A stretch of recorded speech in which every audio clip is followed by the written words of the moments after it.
Hi hello வணக்கம். நம்ம இந்த வீடியோ என்ன பார்க்க போறோம் அப்படின்னா பிரான்ச் அக்கவுண்ட்ஸ் அட்வான்ஸ் அக்கவுண்ட்ஸ்ல ஒரு முக்கியமான சாப்டர், இன்ட்ரெஸ்டிங் சாப்டர். என்னன்னா வந்து இதுல இந்த சாப்டர் தான் வந்து நமக்கு அக்கவுண்ட்ஸ் ஆக்சுவலா டெஸ்ட் பண்றாங்க. ஏன்னா ஏஎஸ்ல எல்லாம் வந்து அது மோரலஸ் தியரி மாதிரி வந்து ஒர்க் அவுட் பண்ற மாதிரி இருக்கு. எதுவுமே வந்து அக்கவுண்டிங் நாலேஜ் வந்து டெஸ்ட் பண்றது கிடையாது.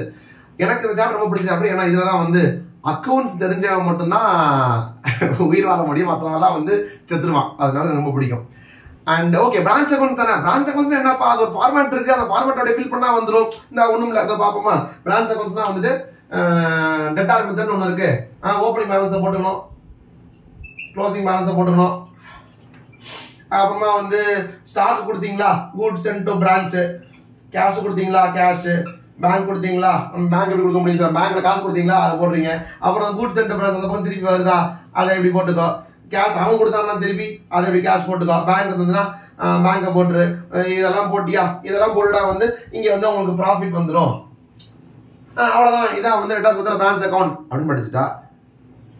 இதுவும் ஒரு மெத்தட் ஆஃப் லேர்னிங் தான், இதுவும் ஒரு மெத்தட் ஆஃப் டீச்சிங் தான். ஆனா என்ன ஒரு பிரச்சனைனா, இதை வந்து ஒரு டீச்சிங் அப்படின்னு சொல்லியே நான் ஒத்துக்கவே மாட்டேன். இதுக்கு பேர் டீச்சிங்கே கிடையாது. இப்படி படிக்கிறது நீங்க படிச்சிருந்தீங்கன்னா கூட அது லேர்னிங்கும் கிடையாது. ஏன்னா இதெல்லாம் போட்டா ஏன்டா ப்ராஃபிட் வருது? ஓப்பனிங் பேலன்ஸ் க்ளோசிங் பேலன்ஸை போடுற, குட்ஸ் சென்ட் பிரான்ச் கேஷ் போடுற, குட்ஸ் சென்ட் பிரான்ச் திருப்பி இந்த பக்கம் போடுற, பேங்க் கேஷ் போட போற. போட்டா இது எப்படி ப்ராஃபிட் வரும் அப்படின்றது உனக்கு தெரியணும். உனக்கு தெரியலனா டீச்சர் சொல்லி தரணும். அப்படி இருந்தா தான் இதுக்கு பேரு டீச்சிங். சோ இப்போ நம்ம டீச்சிங் என்ன அப்படின்றது பார்க்கலாமா. சோ டெட்டார் மெத்தட்ல வந்து நம்ம ஃபர்ஸ்ட் போட போறது வந்து என்ன அக்கவுண்ட் அப்படின்னா வந்து பிரான்ச் அக்கவுண்ட். ஓகேவா? அந்த பிரான்ச் அக்கவுண்ட்டுக்குள்ள என்னென்ன போடணும் அப்படின்னா இதான் பேசிக்கலி இதான். இதனால மனப்பாடம் பண்ண முடியும்டா அப்படின்னா மனப்பாடம் மட்டும் போயிட்டே இருக்கும், ஒன்றும் பிரச்சனை கிடையாது. ஆனா ஏன் இதெல்லாம் போடுறோம், ஏன் இப்படி பண்ணா வந்து வருது அப்படின்னு சொன்னா, ஃபர்ஸ்ட் ஆஃப் ஆல் பிரான்ச் அக்கவுண்ட்ஸ்ல 3 மெத்தட் இருக்கு. ஒன்னு வந்து டெட்டார் மெத்தட், இன்னொன்னு வந்து ஸ்டாக் அண்ட் டெட்டார் மெத்தட், இன்னொன்னு வந்து final accounts method. Final accounts method அப்படின்றதா வந்து ஸ்ட்ரெயிட் ஃபார்வர்ட் மெத்தட். என்ன ஸ்ட்ரெயிட் ஃபார்வர்ட்? யூசுவலா நம்ம என்ன பண்ணுவோம், ஒரு ப்ராஃபிட் கணக்கு என்ன பண்ணுவோம், ட்ரேடிங் அக்கவுண்ட் போடுவோம், அதை வச்சு கிராஸ் ப்ராஃபிட் கணிப்போம். அதுக்கப்புறமா ப்ராஃபிட் லாஸ் போடுவோம், நெட் ப்ராஃபிட் கணிப்போம். இதெல்லாம் பண்ணுவோம்.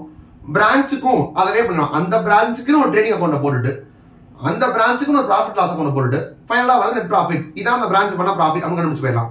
இது ஸ்ட்ரெயிட் ஃபார்வர்ட். இன்ஃபேக்ட் அதை நம்ம படிக்கவே போறது, நான் சொல்லவும் போறது. ஏன்னா usual trading method, trading account prepare பண்றது, யூசுவல் பிஎல் ப்ரிப்பேர் பண்றது தான் அந்த மெத்தட். சோ ஃபைனல் அக்கவுண்ட்ஸ் பத்தி இப்பவே முடிஞ்சு. ஓகேவா? நம்ம ஃபோக்கஸ் பண்ண போறது டெட்டார் மெத்தடும் ஸ்டாக் டெட்டார் மெத்தடும். அதுல ஃபர்ஸ்ட் பார்க்க போறது டெட்டார் மெத்தட். இந்த டெட்டார் மெத்தட்ல அவன் வந்து எதுக்கு இந்த மாதிரி இப்படி ஒரு மெத்தட் கொடுக்குறாங்கன்னா, ரொம்ப ரொம்ப சின்ன பிரான்ச்சஸ் இருக்குன்னு வச்சுக்கோங்களேன். ரொம்ப சின்ன பிரான்ச், ஹெட் ஆஃபீஸ் பெரிய ஹெட் ஆஃபீஸ் இருக்கு, மல்டிபிள் பிரான்ச்சஸ் இருக்கு. அதுல ஒன் ஆஃப் த பிரான்ச் ரொம்ப சின்ன பிரான்ச் வச்சுக்கோங்களேன். இதுக்கு போய் செப்பரேட்டா ட்ரேடிங் அக்கௌண்ட் போட்டு, செப்பரேட்டா பெயின் அக்கௌண்ட் போட்டு, அதுக்கு ஒரு அக்கௌண்ட் அப்பாயிண்ட் பண்ணி அதை கரெக்டா டியூவல் என்ட்ரி டபுள் என்ட்ரி எல்லாம் போட்டு அவ்வளவு கஷ்டப்பட வேணாம். உனக்கு என்ன தேவை, அந்த பிரான்ச்சோட ப்ராஃபிட் எவ்வளவு தேவை, அந்த ப்ராஃபிட்டை மட்டும் எடுத்துக்கிட்டு நீ ஆல்ரெடி உங்க ஹெட் ஆஃபீஸ்ல வந்து மெயின் ஆஃபீஸ் மெயின் பிசினஸ் அங்க நிறைய ப்ராஃபிட் பண்ணிருப்பீல, அதோட ப்ராஃபிட் ஆட் பண்ணிட்டா முடிஞ்சு. அப்போ விஷயம் என்ன, ப்ராஃபிட் வந்துச்சா போதும். அப்படின்றதுனால இருக்கிறதுலே ஒரு ஷார்ட்கட் மெத்தட் தான் இந்த டெட்டார் மெத்தட். ஆனா அந்த ஷார்ட்கட் ஏன் ஒர்க் ஆகுது அப்படின்றத நீங்க தெரிஞ்சுக்கணும். அப்பதான் வந்து கொஸ்டின்ல எப்படி ஃப்ரேம் பண்ணி வந்தாலும் எதை மட்டும் நீ கன்சிடர் பண்ணணும், எதையெல்லாம் விடணும் அப்படின்ற கிளாரிட்டி வரும். சோ பார்க்கலாமா. நார்மலா நீ வந்து trading account and PL account போடுற அப்படின்னு சொன்னா என்னென்னலாம் வரும் இதுக்குள்ள? Opening stock,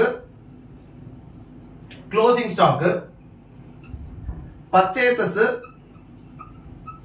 and direct expense அதுவும் வந்துரும் வச்சுக்கோங்க. இந்த பக்கம் வந்து சேல்ஸ் போட்டா இங்க வரது நமக்கு என்னது, கிராஸ் ப்ராஃபிட். இந்த கிராஸ் ப்ராஃபிட் தான் நீங்க கொண்டு வந்து இங்க போட்டுட்டு, அதர் எக்ஸ்பென்ஸ் தான் இருக்குன்னா, இன்டைரக்ட் எக்ஸ்பென்ஸ் தான் இருந்துச்சுன்னா அதை போட்டுட்டு, வேற இன்கம் வந்து அதை போட்டுட்டு நெட் ப்ராஃபிட் போடுவோம். கரெக்டா? இப்படி போட்டாதான் என்ன கண்டுபிடிக்க முடியும், நெட் ப்ராஃபிட் கண்டுபிடிக்க முடியும். ஆனா இங்க என்ன போடுறான், ஓப்பனிங் பேலன்ஸ், பிரான்ச்ல இருக்கிற opening balance of all the assets and liabilities போடுறான். அந்த ஆல் அசெட்ஸ் போடும்போது என்னென்னலாம் வரும் அதுல, அதுக்குள்ள வந்து ஸ்டாக்கும் இருக்கும். நமக்கு ஆக்சுவலா ஓப்பனிங் ஸ்டாக் போடணும். எதுக்கு? ஃபர்ஸ்ட் ஆஃப் ஆல் ட்ரேடிங் அக்கவுண்ட்லயே அதெல்லாம் பண்றோம்.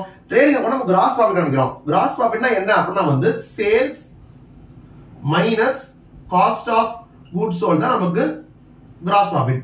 சேல்ஸ்னா sales amount, with cost of goods sold என்னது, வித் த கூட்ஸ்க்கான காஸ்ட். அதை எடுத்து கம்பேர் பண்ணா அதுக்குள்ள இருக்கிற கிராஸ் ஃபண்ட் நமக்கு தெரிஞ்ச போயிருது. அந்த காஸ்ட் ஆஃப் கூட்ஸ் எப்படி கொண்டு வரது அப்படின்னா, ஓப்பனிங் ஸ்டாக் என் கையில ஆல்ரெடி இவ்வளவு ஸ்டாக் இருக்கு, பர்ச்சேஸ் இவ்வளவு பண்ணிருக்கேன், மொத்தமா இவ்வளவு ஸ்டாக் நான் விக்கிறதுக்கு வச்சிருக்கேன்.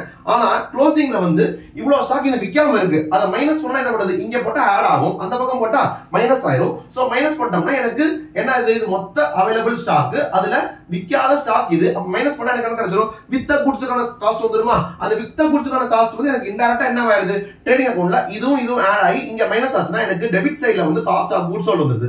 கிரெடிட் சைடுல ஆல்ரெடி சேல்ஸ் இருக்கு. அப்ப sales minus cost of goods sold automatic என்ன ஆன்சர் வந்தது, ஜிபி வந்தது. அப்ப இந்த வேலையை தானே இங்க நம்ம பண்ணணும்ன்ற மாதிரி இருக்கும். ஏன்னா அல்டிமேட் நமக்கு என்ன கண்டுபிடிக்க போறோம், இங்க ப்ராஃபிட் கண்டுபிடிக்க போறோம். அப்போ இந்த ஓப்பனிங் ஸ்டாக் இங்க போடணும்ன்றது நியாயமானதை போட்டாச்சு. ஆனா இங்க போடுறது வெறும் ஸ்டாக் மட்டும் போட மாட்டோம், டெட்டாரும் போடுவோம். ஃபர்னிச்சர் அப்படின்னா அது ஃபிக்ஸ்ட் அசெட்ஸ் அப்படி வச்சுக்கலாம். ஃபர்னிச்சர், மிஷின் அப்படின்ற மாதிரி எல்லா ஃபிக்ஸ்ட் அசெட் பேலன்ஸ் அதையும் போடுறோம். கேஷ் இது எல்லாமே போடுறோம். ப்ரீபெய்ட் எக்ஸ்பென்ஸ் அது எல்லாமே போடுறோம். ஏன் இது எல்லாத்தையும் போடுறோம் அப்படின்னா, நல்லா கவனிங்க, இங்க ஓப்பனிங் ஸ்டாக் இங்க போட்டுட்டு க்ளோசிங் பேலன்ஸ்லயும் உங்களுக்கு ஸ்டாக் வந்துருமா. அப்ப ஓப்பனிங் ஸ்டாக் க்ளோசிங் ஸ்டாக் வந்துருச்சு. லிட்டரலி ட்ரேடிங் அக்கவுண்ட்ல வர்ற இந்த ரெண்டு ஐட்டம் வந்துருது. கரெக்டா? அப்புறம் வந்து பர்ச்சேஸ் நம்ம போடுவோம். இங்க வந்து இந்த இவன் இருக்கானே, பிரான்ச் இருக்கானே, அவன் ஒன்னும் பர்ச்சேஸ் பண்ணல. ஹெட் ஆபீஸ்ல வந்து பர்ச்சேஸ் பண்ணி அங்க இருந்து கொஞ்சத்தை எடுத்து பிரான்ச்சுக்கு அனுப்பிச்சு விடுறாங்க. அதனாலதான் அதுக்கு பேர் என்னன்னா goods sent to branch. Goods sent to branch எங்க எடுப்பாங்க, மெயின் ஆபீஸ்ல ஹெட் ஆபீஸ்ல வந்து பர்ச்சேஸ் எடுப்பாங்க. அப்படின்னா goods sent to branch to purchase அப்படின்னு போடுவாங்க. பர்ச்சேஸ் குறைஞ்சிருச்சா, இது வந்து பர்ச்சேஸ் குறைஞ்சிருச்சா, head office purchase goods sent to பிரான்ச்ல வந்து உட்காந்துருச்சு. அது அதுக்கப்புறம் இத வந்து கூட்ஸ் உண்மையிலே அனுப்பிச்சு விடுறாங்க பிரான்ச்சுக்கு. எங்க அனுப்பிச்சு விடுறாங்க, பிரான்ச் அனுப்புறாங்க. அப்படின்னா branch account debit to goods sent to branch. அப்ப நெட் என்ட்ரியா பாத்தீங்கன்னா இது என்னது, பர்ச்சேஸ குறைச்சு நான் பிரான்ச்சுக்கு அனுப்பிச்சு விடுறேன். அப்ப இதுதான் எனக்கு வந்து பர்ச்சேஸ். அப்ப இது ஓப்பனிங் ஸ்டாக், இது வந்து பர்ச்சேஸ். சப்போஸ் உங்களுக்கு பர்ச்சேஸ் ரிட்டர்ன் தான் என்ன பண்ணுவோம், அத மைனஸ் பண்ணிப்போம் பர்ச்சேஸ்ல இருந்து. இல்லாட்டினா அந்த பக்கமும் போடலாம், ரெண்டு சேம் எஃபர்ட் தான். ஒரு சைடுல இந்த கூட்ஸ் சென்ட் டு பிரான்ச் வந்து 1 லட்சம் 10,000 வந்து பர்ச்சேஸ் ரிட்டர்ன் அப்படின்னா இங்க 1 lakh minus 10 19 இந்த பக்கம் போடலாம். இல்லன்னா 1 lakh இந்த பக்கம் போட்டு அந்த பக்கம் 10,000 போடலாம். சேம் ஆகுது. இங்க 1 lakh அங்க 10 போட்டு நெட்டா 90 வரும். அப்ப பர்ச்சேஸ் இருக்கும்போது பர்ச்சேஸ் ரிட்டர்ன் இருக்கலாம்ல. அப்ப இங்க என்னது, ஹெட் ஆபீஸ் வந்து பிரான்ச்சுக்கு அனுப்பிச்சு விடுது, பிரான்ச் வந்து திருப்பி அனுப்பிச்சு விடலாம்ல. அப்ப அது பிரான்ச்சுக்கு இனிமே அது பர்ச்சேஸ் மாதிரி கணக்குல இல்ல, பர்ச்சேஸ் ரிட்டர்ன் ஆயிருச்சுல, அதனால இந்த பக்கம் போடுறோம்.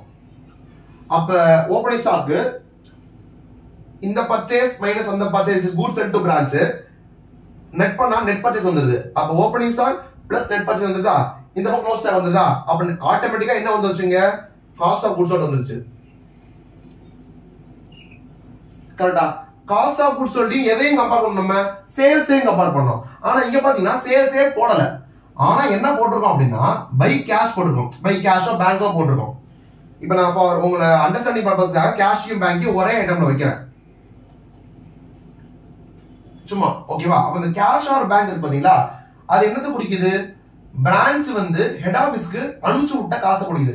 ஃபர்ஸ்ட் ஆஃப் ஆல் ஒன்னு நல்ல ஞாபகம் வச்சுக்கணும், நம்ம இங்க போட்டு இருக்கிறது வந்து யாரோட புக்ஸ் ஆஃப் அக்கவுண்ட்ஸ் அப்படின்னா ஹெட் ஆபீஸ் புக்ஸ் ஆஃப் அக்கவுண்ட்ல பிரான்ச் அக்கவுண்ட் போடுறோம். ஆனா இது பிரான்ச்சோட புக்ஸ் ஆஃப் அக்கவுண்ட்ஸ் கிடையாது. இன்ஃபேக்ட் பிரான்ச் வந்து புக்ஸ் ஆஃப் அக்கவுண்ட்ஸே மெயின்டைன் பண்ணாது. ஏன்னா இந்த கிளாசிபிகேஷனே எதுல வரும் அப்படின்னா வந்து டிபெண்டன்ட் பிரான்ச்ல வரும். இதெல்லாம் நீ ஃபர்ஸ்ட் சொல்லணும். நீ இங்க வரைக்கும் வீடியோ பார்த்திருந்தா அவன் மட்டும் இந்த பாயிண்ட் தெரிஞ்சுட்டா போதும், மீதி எல்லாம் தெரிஞ்சுக்க தேவை கிடையாது.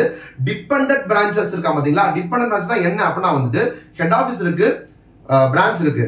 பிரான்ச் வந்து அவன் செப்பரேட்டா புக்ஸ் ஆஃப் அக்கவுண்ட்ஸே மெயின்டைன் பண்ணாம யாரை டிபெண்ட் பண்ணி இருக்கான் அப்படின்னா வந்து ஹெட் ஆபீஸ டிபெண்ட் பண்ணி இருக்கான். எதுக்கு, அக்கவுண்டிங்காக. இவன் கூட்ஸுக்கு அவனை டிபெண்ட் பண்ணிருக்கான், கேஷுக்கு அவன் டிபெண்ட் பண்ணிருக்கான், ஃபண்டிங் அவன் டிபெண்ட் பண்ணிருக்கான் அப்படின்ற பாயிண்ட் டிபெண்டன்சி கிடையாது. புக்ஸ் ஆஃப் அக்கவுண்ட்ஸ்க்கு அவன் டிபெண்ட் பண்ணிருக்கான் அப்படின்ற டிபெண்டன்சி இருக்கு. அப்ப இந்த பிரான்ச்சுக்காரே என்ன பண்ண மாட்டான், அக்கவுண்ட்ஸே மெயின்டைன் பண்ணல. யாரு மெயின்டைன் பண்றா, அப்ப ஹெட் ஆபீஸ் பண்றான். அப்ப இந்த books of head office branch account. அதனாலதான் ஹெட் ஆபீஸ் வந்து கூட்ஸ் அனுப்பும் போது branch account debit to goods sent to பிரான்ச்ன்றான். கூட்ஸ் இவன் பிரான்ச்சாவே இருந்தான்னா ஏன் இவனே கூட்ஸ் சென்ட் டு பிரான்ச் போட போறான். இவன் ஹெட் ஆபீஸ்ன்றதுனால தான் branch account debit to goods send branch பண்றான். அப்ப பாத்துக்கோங்க, இந்த ஸ்டார் போட்டா என்ன ஆயிடும்னா இந்த இது இது இது இது எல்லாம் சேர்த்து என்ன வந்துடும்னா இதுல ஸ்டார் போடல இன்னும் எல்லாத்தையும் போட்டீங்கன்னா என்ன வந்துடும் அப்படின்னா வந்து காஸ்ட் ஆஃப் கூட்ஸ் சோல்ட் வந்துடும். அப்ப இந்த பக்கம் என்ன கம்பேர் பண்ணணும், சேல்ஸ் போடணுமா, ஆனா நான் சேல்ஸ் போடல, கேஷ் ஆர் பேங்க் போட்டிருக்கேன். இது என்ன எதை குறிக்கும், பிரான்ச்சுக்காரன் வந்து ஹெட் ஆபீஸ்க்கு அனுப்பிச்சு விடுற கேஷ் இதுல வரும். நல்லா யோசித்து பாத்தீங்கன்னா அவன் எந்த கேஷ் அனுப்பிச்சுடுவான், எய்தர் இங்க கூட்ஸ் அனுப்பிச்சுட்டீங்களா கூட்ஸ், அந்த கூட்ஸ் அவன் கேஷ் சேல்ஸ் பண்ணி அதுல கிடைச்ச கேஷ் எடுத்துக்கிட்டு அதை அனுப்பிச்சுடுவான். இல்லாட்டினா நீங்க அனுப்பிச்ச கூட்ஸை வாங்கிக்கிட்டு அதை கிரெடிட் சேல்ஸ் பண்ணி அப்புறமா ஒரு மாசம் 2 மாசம் கழிச்சு டெட்டார் கொடுப்பான் பாத்தீங்கன்னா, காசு ரெக்கவரி வரும், கலெக்ஷன் வரும், கலெக்ஷன் ஃப்ரம் டெட்டார் இருக்கும்ல, அந்த அமௌண்ட் அனுப்பிச்சுடுவான். இந்த 2 தான் பாசிபிலிட்டி இருக்கு. கேஷ் சேல்ஸ் வரத அப்படியே அனுப்பிச்சு விடுறான், சரி ஓகே. அப்ப பை கேஷ் போடுறதுல வந்து அந்த கேஷ் சேல்ஸ் வந்துருது ஓகே. ஆனா கூட இருக்க அமௌண்ட் என்னது, கலெக்ஷன் ஃப்ரம் டெட்டா. ஆனா நீங்க கிராஸ் ப்ராஃபிட் கண்டுபிடிக்கணும்னா காஸ்ட் ஆஃப் கூட்ஸ் சோல்டையும் சேல்ஸையும் கம்பேர் பண்ணணும். சேல்ஸ்ன்றது includes cash and credit sales. ஆனா இங்க பை கேஷ் பை பேங்க்ல இருக்கிறது வந்து cash sales amount and collection from debtor இருக்கு. அப்ப கேஷ் சேல்ஸ் ஓகே. ஆனா இது கலெக்ஷன் ஃப்ரம் டெட்டார், இது கிரெடிட் சேல்ஸா இருக்கே, அப்புறம் எப்படி இப்படி போட்டாலும் ப்ராஃபிட் வரும், இப்படி போட்டாலும் ப்ராஃபிட் வரும் அப்படின்னு சொல்லும் போதுதான் இப்பதான் நீங்க கவனிங்க, இப்பதான் ஆட்டையே சூடு பிடிக்குது. ஓகேவா? இப்ப என்னன்னா நான் வந்து இப்ப இந்த என்ட்ரிஸ் எல்லாம் இப்ப தேவையில்லை. இப்ப நம்ம என்ன போடுறோம்னா டெட்டார் அக்கௌண்ட் வச்சுக்கோங்க. டெட்டார் அக்கௌண்ட்ல என்னென்ன இருக்கும், opening balance, closing balance, credit sales, cash R bank. கரெக்டா? இப்ப நல்லா கவனிங்க, ஓப்பனிங் பேலன்ஸ்ல வந்து 10,000 இருக்கு, க்ளோசிங் பேலன்ஸ்ல வந்து ஒரு 15,000 இருக்கு. கிரெடிட் சேல்ஸ் சப்போஸ் 1 lakh இருக்குன்னு சொன்னா மொத்தம் எனக்கு 10,000 1 lakh மொத்தம் சேர்த்து எனக்கு 1,10,000 வர வேண்டியது. அதுல 15,000 வரல அப்படின்னா எவ்வளவு அமௌண்ட் வந்திருக்கும், 95,000 வந்திருக்கும். 95,000 வந்திருக்கும். இப்ப பாத்தீங்கன்னா கிரெடிட் சேல்ஸ் வந்து எனக்கு 1 lakh. நம்ம ட்ரேடிங் அக்கவுண்ட் போட்டிருந்தா இந்த அமௌண்ட்டுக்குள்ள நான் 1 lakh தான் போட்டிருப்பேன், அதான் நியாயம். ஆனா பேங்க்ல வந்தது எவ்வளவு, 95,000 தான் வந்ததே. 95,000 தான் 95,000 தான் அதை தான் அனுப்பிச்சு விட்டுருப்பான் இந்த இடத்துக்கு. ஓகேவா? அப்போ இங்க நான் போடுற இந்த கேஷ் ஆர் பேங்க்குள்ள வந்து கேஷ் சேல்ஸும் கலெக்ஷன் ஃப்ரம் டெட்டார்லயும் போடுற அமௌண்ட் என்னவா இருக்கும், கலெக்ஷன் ஃப்ரம் டெட்டார் 95K தான் இருக்கும். கரெக்டா? 95K தானே போடுறோம். அப்புறம் எப்படி இந்த 1 lakh கிரெடிட் சேல்ஸ் அமௌண்டோட மேட்ச் ஆகும்னு கேட்டா, ராஜா நம்ம இதை மட்டும் போடல, ஓப்பனிங் பேலன்ஸ்ல டெட்டார் ஓப்பனிங் பேலன்ஸ் நம்ம போட்டிருக்கோம், டெட்டாரோட க்ளோசிங் பேலன்ஸும் போடுவோம். ஏன்னா இது எதுக்கெல்லாம் ஓப்பனிங் பேலன்ஸும் அதுக்கெல்லாம் க்ளோசிங் பேலன்ஸும் வரலாம் இல்லையா? அப்போ டெட்டாருக்கும் க்ளோசிங் பேலன்ஸ் வரும். அப்போ அது பாத்தீங்கன்னா என்னது, இங்க இருக்கிற அமௌண்ட் ஓப்பனிங் பேலன்ஸ் 10,000 அப்படின்னு இருக்கும், க்ளோசிங் பேலன்ஸ் 15,000 இருக்கும். அப்ப நீங்க இந்த படத்துல எல்லாம் வந்து இந்த கேமரால வந்து ஜூம் இன் பண்ணி ஜூம் அவுட் பண்ணி பிளர் எல்லாம் பண்ணுவாங்க, அந்த மாதிரி பிளர் பண்ணி பாருங்க. இந்த பிரான்ச் அக்கௌண்ட்டுக்குள்ள எப்படி அந்த மாதிரி பிளர் பண்ணி சொல்றதெல்லாம் அபியோசம் பாருங்க. இந்த பிரான்ச் அக்கௌண்ட்டுக்குள்ள டெட்டார் ஓப்பனிங் பேலன்ஸ் இருந்தா, டெட்டார் க்ளோசிங் பேலன்ஸ் இருந்தா, opening balance, closing balance, collection from debtor 3 item வந்துருச்சு. இதுல கம்பேர் பண்ணி பாருங்க என்னென்ன வந்திருக்குன்றது. Opening balance, closing balance, collection debtor, இந்த 3 நம்பர் அங்க அப்படியே நிக்குது. கரெக்டா? அப்போ இந்த பக்கம் 10,000, அதாவது டெபிட் சைடுல 10,000, டெபிட் சைடுல 10,000, கிரெடிட் சைடுல 95 and 15 டோட்டல் பண்ணா எவ்வளவு வரும், 1,10,000.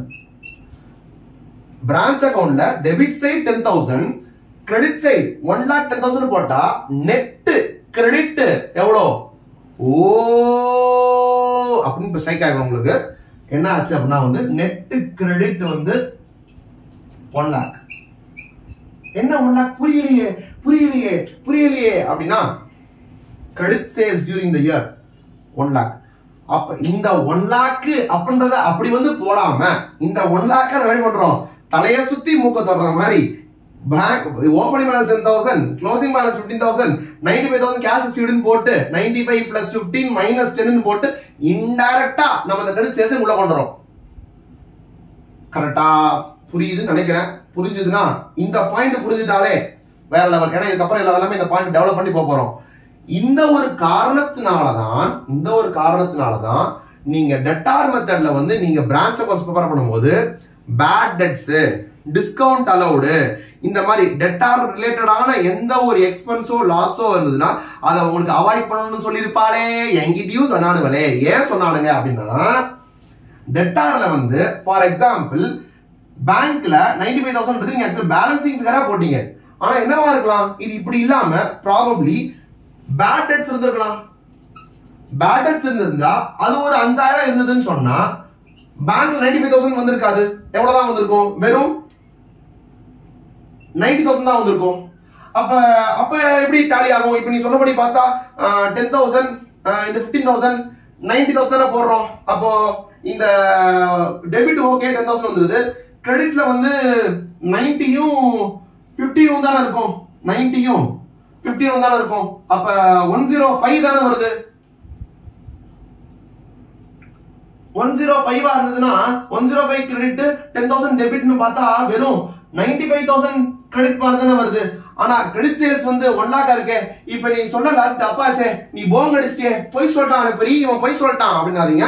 இந்த சேல்ஸ் வந்து இந்த இடத்துல ட்ரேடிங் அக்கவுண்ட்ல கிரெடிட் சேல்ஸ் போகும். ஆனா இந்த பேட் டெட்ஸ் இருக்கே, பேட் டெட்ஸ் எங்க ராஜா போகும்? Bad debts account debit to டெட்டார்னு போட்டிருக்கேன், இது ஒரு லாஸ் அக்கவுண்ட். இப்போ இது என்ன போகும்? பீனல் அக்கவுண்ட் போகும். அப்போ இந்த கிராஸ் ப்ராஃபிட் போயிட்டு நெக்ஸ்ட் என்ன பண்ணணும்? பீனல் பண்ணணும். பீனல்ல இந்த அதர் எக்ஸ்பென்ஸ் வரும்போது லாஸும் வரணுமா? அப்ப இங்க 2 பேட் டெட்ஸ் வேற வரணுமா? 2 பேட் டெட்ஸ் இங்க போட்டீங்கன்னு சொன்னா எவ்வளவு அமௌண்ட் போடுவீங்க? 5,000 போடுவீங்களா? அப்போ trading and P and L as a whole, அதாவது நெட் ப்ராஃபிட்ல இம்பாக்ட் ஆகிற அமௌண்ட் என்ன அப்படின்னா வந்து credit sales of 1 lakh credit, bad debts of 5,000 debit, net credit 95,000 தான். அப்ப 95,000 தான் நெட் கிரெடிட்ன்றதுனால நீங்க இப்பயும் வெறும் opening stock 10,000, opening debtor 10,000, closing debtor 15,000, பேங்க்ல வந்தது வெறும் 90,000 தான் அப்படின்னு வச்சா கூட 90 plus 15 105, 105 minus 10 95, 95,000 net credit sales வரும். அந்த நெட் கிரெடிட் சேல்ஸ் என்ன அப்படின்னா credit sales of 1 lakh minus bad debts of 5,000, ஆன நெட் அமௌண்ட் 95,000 இருக்குல்ல அது வந்துருது. இதனாலதான் நீங்க பேட் டெட்ஸ் வந்து உங்க क्वेश्चनல கொடுத்திருந்தா இக்னோர் பண்ணிருங்க அப்படி சொல்லிருப்பாங்க. ஏன்னா ஆல்ரெடி எதுல எஃபெக்ட் வந்துறாது, opening balance and closing balance போடும்போதே and cash received from debtor போடும்போது ஆட்டோமேட்டிக்கா என்ன எஃபெக்ட் வந்துருது? பேட் டெட்ஸ் எஃபெக்ட் வந்துருது. இதே காரணம் தான் என்னது டிஸ்கவுண்ட் அலர்ட் டு டெட்டார் இருந்துச்சுன்னு சொன்னா அதுவும் எங்க தான் இருப்போது? சும்மா போடுங்க, அது ஒரு 5,000 போடுங்க, இன்னொரு 5,000 போடுங்க, போட்டா என்ன ஆயிரும்? இந்த 90,000 95 90 ஆச்சா, 90 கூட இல்லாம நெக்ஸ்ட் 85 ஆகும். அதே லாசன் திருப்பி அப்ளை பண்ணி பாருங்க. வீடியோ இந்த இடத்துல பாஸ் பண்ணி வச்சுட்டு அப்படியே மாத்தி பாருங்க. இங்க 95 85 ஆகும். 85 ஆச்சுனா நம்ம 85 plus 15, 85 plus 15 னா எவ்வளவு? 1 lakh. 1 lakhல ட்ரேட் பண்ணா 90, அப்ப 90 தான் வருது. அப்ப கிரெடிட் சேல்ஸ்ல 1 lakh இருக்கு, பேட் டெட்ஸ் 5,000, என்னது டிஸ்கவுண்ட் 5,000 ரெண்டு மைனஸ் 1 lakh minus 5 minus 5 பண்ணா 90,000 தான் வரும். ஓகேவா இல்லையா? அப்பனா நீங்க வந்து ஓபனிங் பேலன்ஸ் க்ளோசிங் பேலன்ஸ் போட்டுட்டு கேஷ் கலெக்ஷன் ஃப்ரம் டெட்டார நீங்க அதல போட்டாலே என்ன வந்துருச்சு? கிரெடிட் சேல்ஸ் வந்துருச்சு, பேட் டெட்ஸ் வந்துருச்சு, டிஸ்கவுண்ட் அலௌட் டு டெட்டாஸ் வந்துருச்சு, வேற ஏதாவது அலவன்சஸ் given டு டெட்டாஸ் வந்துருச்சு. கிரெடிட் சேல்ஸ்ல வந்து என்னவும் இருக்கலாம், ரிட்டர்ன் இருக்கலாம், சேல்ஸ் ரிட்டர்ன் இருக்கலாம். சேல்ஸ் ரிட்டர்ன் இருந்தா அதுவும் வந்துரும். ஏன்னா இந்த பக்கம் சேல்ஸ் அந்த பக்கம் சேல்ஸ் ரிட்டர்ன். அப்ப அதெல்லாம் விட்டுட்டு நெட்டா என்டர் பண்ண போறோம், அதுவும் சேர்ந்து இதுக்குள்ள எல்லாமே கவர் ஆயிடும். ரைட்? அப்போ இதெல்லாம் முடிஞ்சுதா? அப்போ ஓபனிங் க்ளோசிங் கேஷ் எல்லாம் முடிஞ்சு. சரி, அப்போ இங்க ஓபனிங்ல ஒரு பிக்ஸ்ட் அசெட் இருக்கே, க்ளோசிங்ல ஒரு பிக்ஸ்ட் அசெட் இருக்கணுமே. அப்ப அங்க இருந்துச்சுன்னா இங்க இருக்கணும்ல. இது எதுக்கு அப்படின்னு கேட்டா, நம்ம இந்த பிக்ஸ்ட் அசெட் வந்து opening balance suppose 1 lakh, closing balance வந்து 90K. ஏன்? ஏன்னா ஓபனிங் பேலன்ஸ் ஒரு வருஷம் முன்னாடி, க்ளோசிங் பேலன்ஸ் இன்னைக்கு தெரியல. அப்ப டிஃபரன்ஸ் என்னவா இருக்கும்? சேல் ஆஃப் அசெட் அப்படி சொல்லக்கூடாது, depreciation. 1 lakh asset, closing balance 90,000னா இந்த வருஷத்துக்கு 10,000 டிப்ரிசியேஷன் போட்டதா அர்த்தம். நார்மலா பீனல் அக்கவுண்ட் போட்டா என்ன பண்ணிருப்போம்? Depreciation account debit to fixed asset போட்டு நெக்ஸ்ட் இந்த டிப்ரிசியேஷன் எங்க போயிருக்கும்? பீனல் அக்கவுண்ட்க்கு போயிட்டு penal account debit to depreciation இங்க வந்திருக்குமா? எவ்வளவு வந்திருக்கும்? 10,000 போட்டிருப்போம். ஆனா இங்க டிப்ரிசியேஷன் நம்ம அக்கவுண்ட் பண்ண மாட்டோம், இங்க செப்பரேட் அக்கவுண்ட் பண்ண கூடாது. ஏன்னா நம்ம ஆல்ரெடி சொல்லியாச்சு, opening balance closing balance, goods and branch cash bank, goods and branch cash bank அதெல்லாம் முடிச்சிடணும்னு சொல்லிட்டேன். அப்ப டிப்ரிசியேஷன் போடுற மாதிரி சொல்லவே இல்லையே, போட தேவையில்லை. ஏன்னா வந்து opening value of fixed asset இங்க இருக்கு, 1 lakh இருக்கு. அப்ப டெபிட்ல 1 lakh வந்துருச்சா, கிரெடிட்ல 90,000 வந்துச்சா, அப்ப டெபிட்ல 1 lakh, கிரெடிட்ல 90னா நெட் டெபிட் என்ன 10,000, அந்த 10,000 டிப்ரிசியேஷன். அப்ப நீங்க opening closing balance of fixes போட்டா என்ன ஆட்டோமேட்டிக்கா வந்துருது, டிப்ரிசியேஷன் வந்துருது. சரி, என்ன அப்ப கேஷ் என்ன சொல்றான்னு பாப்போம். இதுக்கெல்லாம் என்ன உருட்டுறானே, கேஷ் என்ன சொல்றான்னு பாப்போம். அப்படின்னா வந்து கேஷ்ன்றது அவன் கையில இருக்க பேலன்ஸா, கேஷுக்கு வந்து ஒரு 5,000 அவன் கையில இருக்குன்னு வச்சுக்கோங்க ஓப்பனிங்ல, க்ளோசிங்ல வந்து அவன்கிட்ட ஒரு 4,000 தான் இருக்குன்னு வச்சுக்கோங்க. என்ன காரணமா இருக்க முடியும் அந்த கேஷ் 5,000 இருந்து 4,000 ஆனது? கேஷ் சேல்ஸ் மூலமா வந்த காசையும் டெட்டார்ல இருந்து கலெக்ஷன் பண்ண அமௌண்ட்டையும் எங்க அனுப்பிச்சு விட்டான், அவன் ஹெட் ஆஃபீஸ் அனுப்பிச்சு விட்டான். இருந்தாலும் 5,000 வந்து ஒரு 4,000 வரணும்னு அர்த்தம், அவன் ஏதாவது செலவு பண்ணிருப்பான், டீ வாங்கி குடிச்சிருப்பான், ஒரு 1000 ரூபாய்க்கு டீ செலவாயிருக்கு. அந்த டீ செலவாய் என்ன பண்ணுவேன், மிஸ்லேனியஸ் எக்ஸ்பென்சஸ் டு கேஷ் அப்படின்னு நாங்க போட்டுட்டு அப்புறமா P&L டு மிஸ்லேனியஸ் எக்ஸ்பென்சஸ் போட்டுருப்பேன். P&L அக்கௌண்ட் பரப்புறதா இருந்தா இங்க என்ன பண்ணிடுவேன், ஓப்பனிங் பேலன்ஸ் ஆஃப் கேஷையும் க்ளோசிங் பேலன்ஸ் ஆஃப் கேஷையும் போடுவேன். அங்கே இங்க 5,000 டெபிட்ல இருக்கு, இங்க 4,000 கிரெடிட்ல இருக்கு, நெட் டெபிட் 1,000, ஆட்டோமேட்டிக்கா அந்த எக்ஸ்பென்ஸ் வந்துடும். அப்போ வேற எதையுமே நீ அக்கௌண்ட் பண்ணவே கூடாது. இப்ப டெட்டாருக்கு பேசுற மாதிரி கிரெடிட்டாருக்கு நீங்களே யோசிச்சு பாத்துக்கணும். அது வீடியோ சொல்ல ரொம்ப நேரம் ஆகி போயிடும். அதனால debtor opening closing cash collection, கிரெடிட்டார்லயும் ஓப்பனிங் க்ளோசிங் கேஷ் பெய்டு, இது எல்லாத்தையும் போட்டாலே ஆட்டோமேட்டிக்கா P&L ட்ரேடிங்லயும் P&L என்னென்ன எஃபெக்ட்லாம் கொடுக்கணுமோ அந்த எல்லா எஃபெக்டும் உள்ள உட்கார்ந்துறதுனால நீங்க இதெல்லாம் போட்டாலே இங்க ப்ராஃபிட் வந்துருது. அப்படின்றதுனால என்ன போடலாம், டு ஜெனரல் P&L கொண்டு போய் இந்த ப்ராஃபிட்டை கொண்டு போயிடலாம். இதுதான் என்னதுன்னா டெட்டார்ஸ் மெத்தட். ஓகேவா? அப்ப ஸ்டாக் அண்ட் டெட்டார்ஸ் மெத்தட்னா என்ன அப்படின்னா வந்து கொஞ்சம் எக்ஸ்பேண்ட் ஆகுதா, டெட்டாரு ஸ்டாக் அண்ட் டெட்டாரு. அப்பனா 2 அக்கௌண்ட் மினிமம் மெயின்டைன் பண்ணணும். ஸ்டாக் அக்கௌண்ட் ஒன்னு இருக்கு, பிரான்ச் ஸ்டாக் அக்கௌண்ட், இன்னொன்னு வந்து பிரான்ச் டெட்டார் அக்கௌண்ட். இந்த பிரான்ச் ஸ்டாக் அக்கௌண்ட்ல என்ன பண்ணுவோம் அப்படின்னா, ஷார்ட்டா சொல்லணும் அப்படின்னா branch stock account is nothing but your trading account. Trading account என்ன போடுவீங்க நீங்க, opening stock, purchases, closing stock, sales போட்ட ஜிபி வந்துருது. இப்போ பிரான்ச்சுக்கு பிரான்ச் ஆங்கிள் பேசினா என்ன வரும், பர்ச்சேஸ்க்கு பதிலா கூட்ஸ் சென்ட் டு பிரான்ச் வருமா? இன்ஃபேக்ட் நீங்க டெட்டார் மெத்தட்ல பிரான்ச் அக்கௌண்ட்ல அது போடுறதே அதான். நான் அந்த ஸ்டார் பண்ண இல்லையா, ஸ்டார் பண்ண ஐட்டம்லாம் இருக்கு பாத்தீங்களா, அந்த ஸ்டார் பண்ண ஐட்டத்தை என்ன போட்டணும், ட்ரேடிங் அக்கௌண்ட் அழிச்சிடுறது. இப்ப ட்ரேடிங் அக்கௌண்ட் கிடையாது, ட்ரேடிங் அக்கௌண்ட்க்கு பதிலா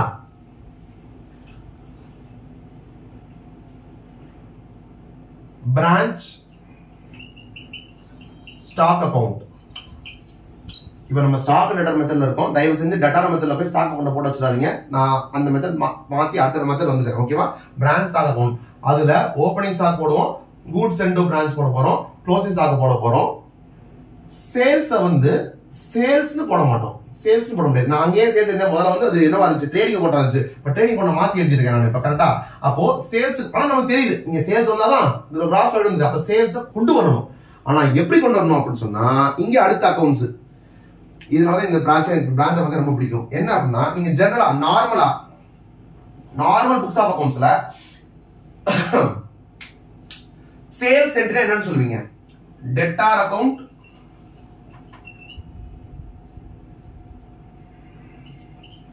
ஆர் கேஷ் அக்கவுண்ட். ஏன்னா அது கிரெடிட் சேல்ஸ் ஆகலாம் இல்ல கேஷ் சேல்ஸ் ஆகலாம். டெபிட் டு சேல்ஸ் அக்கவுண்ட் போடுவீங்க. சேல்ஸ் கடைசில ஈரண்டுக்கு எங்க போகும், ட்ரேடிங் அக்கவுண்டோட கிரெடிட் சைடுல போகணும். ட்ரேடிங் அக்கவுண்ட் வந்து அது ஒரு நார்மல் அக்கவுண்டா இல்ல அது ஏதோ பெருசா புதுசா வந்து ட்ரேடிங் அக்கவுண்ட் அப்படின்னு சொல்லி அந்த வருஷத்துல லெட்ஜர் எல்லாத்தையும் அப்படியே பண்ணது அப்படியே ஃபிட் பண்ணி போடுற ஒரு யூனிக்கான லெட்ஜரா? ட்ரேடிங் அக்கவுண்ட் ஒரு நார்மல் லெட்ஜர். மத்த சேலரி லெட்ஜர் எப்படி இருக்கோ, சேல்ஸ் லெட்ஜர் எப்படி இருக்கோ, ரெண்ட் லெட்ஜர் எப்படி இருக்கோ அது மாதிரி நார்மல் லெட்ஜர். அப்பனா இதையும் ஜர்னல் என்ட்ரி போட்டு தான் கொண்டு வருவாங்க. அப்ப ஜர்னல் என்ட்ரி போட்டு கொண்டு வரதா இருந்துச்சுன்னா டெட்டார் கேஷ் டு சேல்ஸ் போடும்போது இந்த சேல்ஸ் க்ளோஸ் பண்ணி தான் அந்த ட்ரேடிங் அக்கவுண்ட் கொண்டு வராங்க. அப்ப ஜர்னல் என்ட்ரி என்ன அப்படின்னா வந்து sales account debit to trading account. இந்த ஒரு ஜர்னல் என்ட்ரியை போடுறதுனால தான் ட்ரேடிங் அக்கவுண்டோட கிரெடிட் சைடுல அது சேல்ஸ் பை சேல்ஸ் அப்படின்னு வந்து உட்காருது. இப்போ நீங்க பாத்தீங்கன்னா டெட்டார் ஆர் கேஷ் டு சேல்ஸ்ல டு சேல்ஸ் கிரெடிட் ஆயிருக்கு, சேல்ஸ் டு ட்ரேடிங்ல சேல்ஸ் டெபிட் ஆயிருக்கு. அப்ப நெட் என்ட்ரி என்ன, டெட்டாரோ இல்ல கேஷையோ டெபிட் பண்ணிட்டு டு ட்ரேடிங் அக்கவுண்ட் டைரக்டா போட்டுடலாமா? நார்மல் கேஸ் போட லூஸ் பையலான்னு கேட்டுருவாங்க. ஆனா மீனிங் அதான். ஆனா இப்ப நம்ம என்ன போட்டுருக்கோம், பிரான்ச் அக்கவுண்ட்ஸ் வந்து நம்ம ஸ்டாக் அண்ட் டெட்டார் மெத்தட்ல போட்டுருக்கோம். அதுல பிரான்ச் ஸ்டாக் அக்கவுண்ட் என்னன்னு நான் சொல்றேன், branch stock account is nothing but trading account சொல்லணும். அப்ப ட்ரேடிங் அக்கவுண்ட் போடுறதுக்கு பதிலா என்னன்னு போட்டுடலாம், பிரான்ச் ஸ்டாக் அக்கவுண்ட் போட்டுடலாமா? So to branch stock account. ரொம்ப கொடூரமா இருக்குன்னு தெரியுது. Branch stock account. ஓகேவா? அப்போ கேஷ் சேல்ஸோ இல்ல கிரெடிட் சேல்ஸோ ரெக்கார்ட் பண்றதுக்கு என்ட்ரி என்ன அப்படின்னா வந்து debtor account or cash account to branch stock account. இப்ப டெட்டாரையோ இல்ல கேஷோ என்ன அமௌண்ட்ல வரும்? செல்லிங் பிரைஸ்ல வரும். ஸ்டாக்ன்றது என்ன லெஜர்? என்ன லெஜர்? Cost ledger. அப்ப இது வந்து காஸ்ட் பிரைஸ்ல இருக்கும். காஸ்ட் பிரைஸ்ல இந்த லெஜர் இருக்கும். ஆனா இத நீங்க செல்லிங் பிரைஸ் டெபிட் பண்ணும்போது இத மட்டும் காஸ்ட் பிரைஸ்ல கிரெடிட் பண்ண முடியும். அதே என்னதுல பண்ணனும்? செல்லிங் பிரைஸ்ல டெபிட் பண்ணிருப்பீங்க. அப்ப சேல்ஸ் வேல்யூல வந்து உட்கார்ந்தது. அப்போ பிரான்ச் அக்கவுண்ட் இந்த என்ட்ரியை போஸ்ட் பண்ண என்ன ஆகும்? டூ பிரான்ச் அக்கவுண்டா? அப்பனா கிரெடிட் சைடுல வருமா? கிரெடிட் சைடுல வந்து எனக்கு எய்தர் பை டெட்டார் வரும்போது அது என்ன debtor? By branch debtor or by branch cash. ஏன் பிரிச்சு பண்ணது? அவனோட டெட்டார், அவனோட கேஷ். இது என்ன மெயின் கேஷ் வந்து அஃபெக்ட் பண்ண முடியாது. அதனால by branch debtor or branch கேஷ்னு போட்டு அந்த அமௌண்ட்டை போட போறேன். அது என்ன வேல்யூல இருக்கும்? செல்லிங் பிரைஸ்ல இருக்கும். செல்லிங் பிரைஸ்ல இருக்குமா? ஆனா இங்க opening stock, goods sent to branch, closing stock இதெல்லாம் எதுல இருக்கும்? காஸ்ட் பிரைஸ்ல இருக்கும். அப்ப காஸ்ட் ஆஃப் கூட்ஸ் சோல்ட் அப்படின்றது இங்க வந்துரும். இந்த பக்கம் சேல்ஸ் செல்லிங் பிரைஸ்ல வந்துரும். அப்ப பேலன்ஸ் என்னதான் இருக்கும்? ஜிபியா இருக்கும். பேசிக்கலி உங்களுடைய ட்ரேடிங் அக்கவுண்ட் தான் உங்களுக்கு என்னது? Branch stock account. அப்படி இருக்கிறதுனால தான் நீங்க ட்ரேடிங் அக்கவுண்ட்ல நார்மல் இதுல போடும்போது சேல்ஸ் இக்னோர் பண்ணிட்டு போட்டு ஒரு கம்பைன் என்ட்ரி போட்டா என்ன வருமோ அந்த effect debtor or cash to ட்ரேடிங்க்கு பதிலா டு பிரான்ச் அக்கவுண்ட் போடுறோம். பிரான்ச் அக்கவுண்ட்ல பைல வந்து by branch cash or by branch debtor வரும். இப்போ உங்க ஜிபிஏக்கு வந்துட்டோமா? நெக்ஸ்ட் எங்க வரைக்கும் போய் முடிக்கணும்? என்பி நெட் ப்ராஃபிட் நமக்கு தேவை. இங்க வந்து ஜிபிஏ நெக்ஸ்ட் வந்து எங்க கொண்டு போவோம்? நார்மலா நம்ம கிராஸ் ப்ராஃபிட் வந்து பீனல் அக்கவுண்ட் கொண்டு போவோம். அப்ப இங்க என்ன பண்ணணும்? பிரான்ச் பீனல் அக்கவுண்ட் கொண்டு போகணும் இங்க. ஆனா பிரான்ச் பீனல் அக்கவுண்ட் கொண்டு போறோமே, பட் வேற சில எக்ஸ்பென்ஸா இருக்கலாமே. இன்ஃபேக்ட் நீ ஸ்டாக் அக்கவுண்ட் மட்டும் தான் போட்டிருக்க, பிரான்ச் டெட்டார் அக்கவுண்ட் பாக்கி இருக்கே அப்படின்னா பிரான்ச் என்ன இருக்கும்? நார்மலா டெட்டார் அக்கவுண்ட் என்ன இருக்கும்? அதான் இருக்கும். Opening balance, closing balance, credit sales. இந்த கிரெடிட் சேல்ஸ் போடுறீங்க, டூ கிரெடிட் சேல்ஸ் போட்டு அக்கவுண்ட் பண்ண கூடாது. அந்த கிரெடிட் சேல்ஸ் இந்த entry by branch debtor to branch stock account அப்படிங்கற கிரெடிட் சேல்ஸ்க்கான என்ட்ரி. பேசிக்கலி இந்த ஜர்னல் என்ட்ரி இருக்கு, debtor to stock, debtor account debit என்ன டெட்டார் பிரான்ச் டெட்டார் தான் எழுதலாம். Debtor account debit to branch stock account போடுற entry இருக்குல, இந்த என்ட்ரியோட ஒரு போஸ்டிங் இது. இன்னொரு போஸ்டிங் எங்க இருக்கும்? அங்க இருக்கும். டெட்டார் அக்கவுண்ட்ல டூ ஸ்டாக் இருக்கும். இதான் டூ சேல்ஸ் போடக்கூடாது. இந்த என்ட்ரியோட ஒரு போஸ்டிங் இங்க, ஒரு போஸ்டிங் அங்க. புரிஞ்சு படிச்சீங்கன்னா எதையும் பண்ணலாம். இல்லாட்டா வந்து பிரான்ச் ஸ்டாக் அக்கவுண்ட் என்னடா வரும்? இந்த பக்கத்துல இதெல்லாம் வரும், இந்த பக்கத்துல இதெல்லாம் வரும். மாத்தி போட்டுற கூடாதுடா அப்படின்னு படிக்கணும். புரிஞ்சு படிச்சுன்னா இதானே இந்த என்ட்ரி தானே, அதான் அங்க வரணும் அப்படின்ற மாதிரி இருக்கும். அதான் ரெண்டுத்துக்கும் வித்தியாசம். ஓகேவா? எதுக்காக சொல்றேன்னா அதுக்காக சொல்றேன். சோ இப்போ நீங்க பிரான்ச் டெட்டார் அக்கவுண்ட் போடும்போது opening balance, next to branch account வந்துடும், கிரெடிட் சேல்ஸ் வந்தது. அந்த பக்கம் லாஸ்ட் தான் க்ளோசிங் பேலன்ஸ். நடுவில் என்ன இருக்கலாம்? பேட் டெட்ஸ் இருக்கலாம், பை பேட் டெட்ஸ் தான் வரப்போகுது. அப்புறம் டிஸ்கவுண்ட் ஆர்டர் இருக்கலாம், பை டிஸ்கவுண்ட் தான் வரப்போகுது. இப்போ இதெல்லாம் இக்னோர் பண்ணிடணுமா? பண்ணக்கூடாது. நான் டெட்டார் மெத்தட்ல தான் என்ன சொன்னேன்? டெட்டார் மெத்தட்ல பிரான்ச் அக்கவுண்ட்டுக்குள்ளேயே டெட்டார், க்ளோசிங் டெட்டார், கேஷ் எல்லாம் போட்டுருந்தோம். அதனால என்னது இன்டைரக்டா என்ன வந்துரும்? பேட் டெட்ஸ் அக்கவுண்ட் ஆயிரும், டிஸ்கவுண்ட் அக்கவுண்ட் ஆயிரும், என்னது any special allowance to debtor அதெல்லாம் அக்கவுண்ட் ஆயிரும், கிரெடிட் சேல்ஸ் அக்கவுண்ட் ஆயிரும். மீன் இந்த கிரெடிட் சேல்ஸ் இருக்க சேல்ஸ் ரிட்டர்ன் அதெல்லாம் அக்கவுண்ட் ஆயிரும் சொன்னேன். ஆனா இப்போ நம்ம ஸ்டாக் டெட்டார் மெத்தட்ல இருக்கும். ஸ்டாக் டெட்டார் மெத்தட்ல பிரான்ச் ஸ்டாக்ல வெறும் ஜிபி மட்டும் தான் போட்டுருக்கோம். இப்போ பிரான்ச் டெட்டார் போட்டுருக்கோம். இந்த மாதிரி ஒரு பிரான்ச் அக்கவுண்ட் போட்டு எல்லாத்தையும் ஒரே இடத்துல போற மாதிரி பண்ணவே இல்லையே. அப்புறம் எப்படி நீ பேட் டெட்ஸ் இதை இக்னோர் பண்ண முடியும்? அப்போ பிரான்ச் டெட்டார் அக்கவுண்ட்ல பை பேட் டெட்ஸ் வரும், பை டிஸ்கவுண்ட் வரும். அப்ப அது என்ட்ரி கிரியேட் ஆகுதா? அந்த பேட் டெட்ஸ் இந்த டிஸ்கவுண்ட் அதெல்லாம் செப்பரேட்டா அந்தந்த பேர்ல கிரியேட் பண்றதுக்கு பதிலா நீங்க என்ன பண்ணிக்கலாம் அப்படின்னா வந்து பிரான்ச் எக்ஸ்பென்ஸ் அக்கவுண்ட் நம்ம லெஜர் யூஸ் பண்ணிக்கலாம். ஏன்னா பிரான்ச்ல நடக்கிற எக்ஸ்பென்ஸ்லாம் நீ தனித்தனியா லெஜர் வாரியா மெயின்டைன் பண்ண வேண்டிய அவசியம் இல்லைன்றனால பேட் டெட்ஸையோ இல்ல இதையோ பிரான்ச் எக்ஸ்பென்ஸ் அக்கவுண்ட் போட்டு விடலாம். அப்ப பிரான்ச் எக்ஸ்பென்ஸ் அக்கவுண்ட் அது வருமா? நீங்க வந்து டெட்டார்ல போயிட்டு இந்த பேட் டெட்ஸ் வர இடத்துலயோ இல்ல டிஸ்கவுண்ட் வர இடத்துலயோ நீங்க போயிட்டு பிரான்ச் எக்ஸ்பென்ஸ் போறீங்க அப்படின்னு சொன்னா அப்ப என்ன வரும்? பிரான்ச் எக்ஸ்பென்ஸ் ஒரு லெஜர் ஓபன் ஆகுமா? பிரான்ச் எக்ஸ்பென்ஸ் லெஜர் ஓபன் ஆகுமா? அப்ப அதெல்லாம் இங்க வருமா? டு டெட்டார் அப்படின்னு போட்டு இந்த விஷயம் ஓவர் ஐட்டமா போடுவீங்க. போட்டா இது போக வேற இதெல்லாம் வந்து காசு வராம பேட் டெட்ஸ் ஆயிருச்சு, லாஸ். டிஸ்கவுண்ட் அலோவ் பண்ணிட்டோம், ஒரு எக்ஸ்பென்ஸ். இது காசு வராம ஆகிற எக்ஸ்பென்ஸ், வர வேண்டியது வரல அப்படியான எக்ஸ்பென்ஸ். உண்மையிலே காசு செலவு பண்ற எக்ஸ்பென்ஸ் கூட இருக்கலாம்ல. salary paid பிரான்ச்ல ஒர்க் பண்ற ஆளுக்கு நான் salary pay பண்ணா பட் 2 கேஷ்ல கொடுத்தாங்கல. ஜெனரலா என்ன என்ட்ரி போடுவோம்? salary to cash போட்டு அப்புறமா P&L to salary போடுவோம்ல. இங்க என்ன பண்றோம்? அவ்வளவுதான் நமக்கு தேவையில்லை. சோ டேட்டா பண்ண salary கொடுறியா? பிரான்ச் எக்ஸ்பென்ஸ் 2 கேஷ்னு போட்டுக்க. 2 கேஷ்னு போட்டு ஒரு ஐஃபன் சும்மா உனக்கு வந்து காசு வெளியே போயிருக்கு எக்ஸ்பென்ஸ் ஆகி தெரிஞ்சா போதும். ஸோ பிரான்ச் எக்ஸ்பென்ஸ் அப்படின்னு போட்டு 2 கேஷ். இப்போ பிரான்ச் எக்ஸ்பென்ஸ் இருக்கா 2 கேஷ்னு போட்டு salary 20,000 ரூபாய் ஐஃபன் போட்டு ஐஃபன் ஒரு 30,000 ரூபாய் ரெண்ட் அப்படின்னு நீ உண்மையிலே செலவு பண்ற இதை வந்து அங்க அப்படி போட்டு விட்டுருவ. ரைட்டா? இதுக்கப்புறம் ஒரு முக்கியமான விஷயம் இருக்கு. இதெல்லாம் வந்து நீ அங்க செலவு பண்ற ஐட்டங்கள். இது போக உனக்கு opening balance of cash closing balance of கேஷ்ல ஒரு டிஃபரன்ஸ் வந்துச்சு. இங்க வந்து 5,000 இங்க 4,000 இருக்கு பாத்தியா? அது ஒரு எக்ஸ்பென்ஸ் சொல்லிருக்கவே மாட்டான். ஆனா ஓப்பனிங்ல க்ளோசிங் டிஃபரன்ஸ் இருக்கு. டிஃபரன்ஸ் இருந்தா என்ன அர்த்தம்? அதுவும் எக்ஸ்பென்ஸ் ஆகும் தெரியல. அப்ப அந்த அமௌண்ட்டுக்கும் நீ ஏதோ other expense or miscellaneous expense சொல்லி அதையும் சேர்த்து எங்க போட்டுறணும்? பிரான்ச் எக்ஸ்பென்ஸ்ல போட்டு விட்டுறணும். பிரான்ச் எக்ஸ்பென்ஸ்ல எல்லா எக்ஸ்பென்ஸ் இருக்குமா? இன்டைரக்ட் எக்ஸ்பென்ஸ் எல்லாமே இருக்குமா?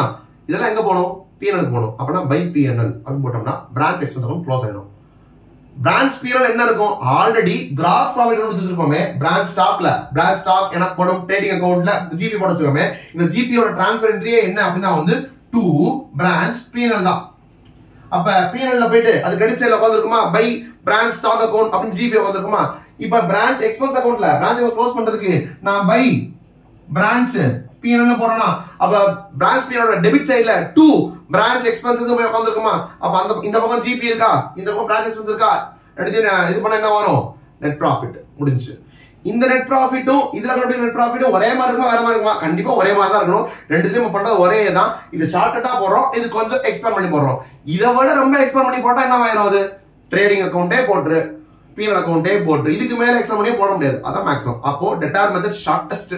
ஸ்டாக் நெட்டர் கொஞ்சம் எக்ஸ்ட்ராவா கண்ட்ரோல் பண்ணணும். கொஞ்சம் பெரிய பிரான்ச்சா இருக்குப்பா, அவ்வளோ சின்னது இல்லப்பா, அவ்வளோ மேல இல்லப்பான்ற மாதிரி அவ்வளோ சின்னது இல்லப்பா, கொஞ்சம் பெரிய பிரான்ச் பாப்பனா டெட்டார் அண்ட் ஸ்டாக் மெத்தட் போட போறோம்.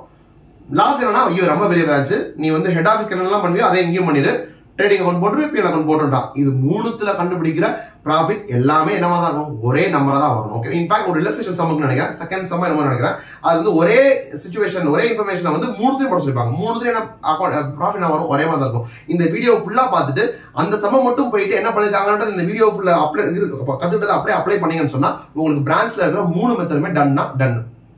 ரைட்டா? இப்ப நெக்ஸ்ட் வந்து ஒரு பாயிண்ட் என்ன அப்படின்னா வந்துட்டு இதுல நம்ம பிரான்ச்சுக்கு அனுப்பிச்சு விடுறோம்ல, இது எல்லாமே எதுல நடந்திருக்கும்? ஃபுல்லாவே காஸ்ட்லே நடந்துச்சு. எதுல நடந்துச்சு? காஸ்ட்லே நடந்துச்சு. ஆனா ஒரு ஹெட் ஆபீஸ்ல இருந்து நீங்க பிரான்ச்சுக்கு அனுப்ப போகும்போது நீங்க காஸ்ட்ல அனுப்பிச்சு விட்டீங்கன்னு வச்சுக்கோங்களேன், அந்த பிரான்ச்சுக்காரனுக்கு வந்து என்ன தெரிஞ்சிடும்? நீங்க வந்து எவ்வளவு காஸ்ட்டுக்கு நீங்க வந்து அந்த அந்த பொருளை வந்து செய்றீங்க, அந்த அந்த பொருளை நீங்க எவ்வளவு ப்ராஃபிட் பண்றீங்க அப்படின்னு தெரிஞ்சிடும்.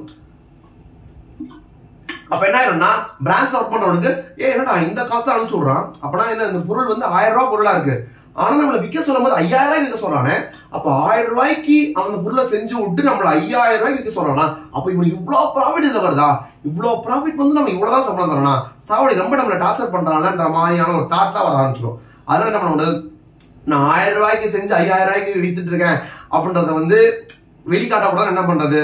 நீங்க சொல்லுவீங்க, ஐயா 1000 போடாதீங்க சார், 5000 போட்டு அனுப்பிச்சிருங்க, 5000 போட்டு அனுப்பிச்சு விட்டு திருப்பி 5000 விற்க சொல்லிருங்க அப்படின்னு சொன்னா வந்து ஐயா நல்லா இருக்கே, வர்றதும் 5000 போடுறது 5000 தான், பாவம்பா இவன் ப்ராஃபிட்டே எல்லாம் வித்துட்டு இருக்கான் அப்படின்னு நினைப்பானா? இல்ல, இந்த நாய் நான் ப்ராஃபிட் எவ்வளவு தெரியக்கூடாதுன்றதுக்காக வேணும்ட்டே விற்க வேண்டிய ரேட்லயே போட அனுப்புறான்னு கண்டுபிடிச்சிடும். ஓரளவுக்கு அறிவில்ல ஒரு ஆளா இருந்தாலும் இவன் இவ்வளவு வேலை பார்க்கறான், இது ப்ராஃபிட் இல்லாம என்ன சர்வீஸ் பண்ணிருக்கான், அவன் சேவை செஞ்சுட்டு இருக்கான் அவன் அப்படின்ற மாதிரி கண்டுபிடிச்சிருவான். அப்ப என்ன பண்ணணும்னா, நம்ம இந்த படத்துல ஒரு நட்டியா நட்டுவா அவர் சொல்ற மாதிரி வந்துட்டு என்ன படம் டக்குன்னு பேர் வர முடியுது, அந்த சதுரங்க வேட்டை சொல்லுவோம்ல, நம்ம வந்து ஒரு பொய் சொல்றோம் அப்படின்னா அதுல உண்மையும் கலந்துருக்கணும் அப்படின்றதுனால 1000 rupees காஸ்ட், 5000 செல்லிங் பிரைஸ். நீ 5000 அனுப்பாத, 1000 அனுப்பிச்சா ப்ராஃபிட் 4000 தெரிஞ்சிடும், 5000 அனுப்பிச்சா நீ உருட்டுறது தெரிஞ்சிடும். வேற சொல்ல முடியாது, நீ உருட்டுறது தெரிஞ்சு வந்துடும். அப்ப என்ன பண்ணிடு, 4500 அனுப்பிச்சுடு, 1000 ரூபாய் அன்னைக்கு 4500 அனுப்பிச்சுடு. அப்ப அவன் பார்க்கும்போது எப்படி இருக்கும், பாவம் ரொம்ப கஷ்டப்பட்டு 4500 செலவு பண்ணி ஒரு பொருள் செஞ்சு அது 5000 சொல்றான். அப்போ ஒரு பொருள் வித்தா பாவம் நம்ம ஓனருக்கு 500 ரூபாய் தான் கிடைக்குதா அப்படின்னு நினைப்பான். பரவாயில்ல, அப்படி 500 ரூபாய் வந்து கூட நமக்கு இவ்வளவு சேலரி தராரு அப்படின்னு வந்து அவங்களை பத்தி பெருமையா நினைச்சிருவான். இப்படி ஒரு கேவலமான செயலுக்காக என்ன பண்றோம் அப்படின்னா வந்து காஸ்ட்ல டிரான்ஸ்ஃபர் பண்ணாம நம்ம வந்து இன்வாய்ஸ் பிரைஸ்ல டிரான்ஸ்ஃபர். இன்வாய்ஸ் பிரைஸ் வந்து என்னன்னா எனிதிங் அபவ் என்னது காஸ்ட். 1000 ரூபாய் இல்லாம ஒரு அதோட அதிகமா கட்டுறோமா அப்படின்னு அனுப்பிச்சுடுறோம். இப்ப இது 4500 ரூபாய்க்கு அனுப்புறதுனால இவன் 4500 ரூபாய்க்கே விற்கணும்ன்ற அவசியம் கிடையாது. 4000 விற்கலாம், 5000 விற்கலாம், அதெல்லாம் வேற வேலை இருக்கு. பட் என்னன்னா இவனுக்கு உண்மையான காசு தெரியக்கூடாது. இந்த பர்பஸுக்காக நம்ம டிரான்ஸ்ஃபர் பண்றதை வந்து எது அனுப்ப மாட்டோம் அப்படின்னா வந்து காசு அனுப்ப மாட்டோம். இது ஒரு மெத்தட் மேனேஜ்மெண்ட் பண்ண நினைச்சா பண்ணலாம். அப்ப என்ன ஆகுதுன்னா கூட்ஸ் சென்ட் பிரான்ச் இருக்கு பாத்தீங்களா, இதுல போடுற அமௌண்ட் வந்து காஸ்ட்ல இல்லாம அந்த இன்வாய்ஸ் பிரைஸ்ல வந்துடும். ஓகேவா? இது இன்வாய்ஸ் பிரைஸ்ல வந்துச்சுன்னா இங்க அனுப்பிச்சு விட்டு விற்காத கூட்ஸ் தான் க்ளோஸ் ஸ்டாக்ல இருக்கும். அப்ப இதுவும் இன்வாய்ஸ் பிரைஸ்ல வரும்.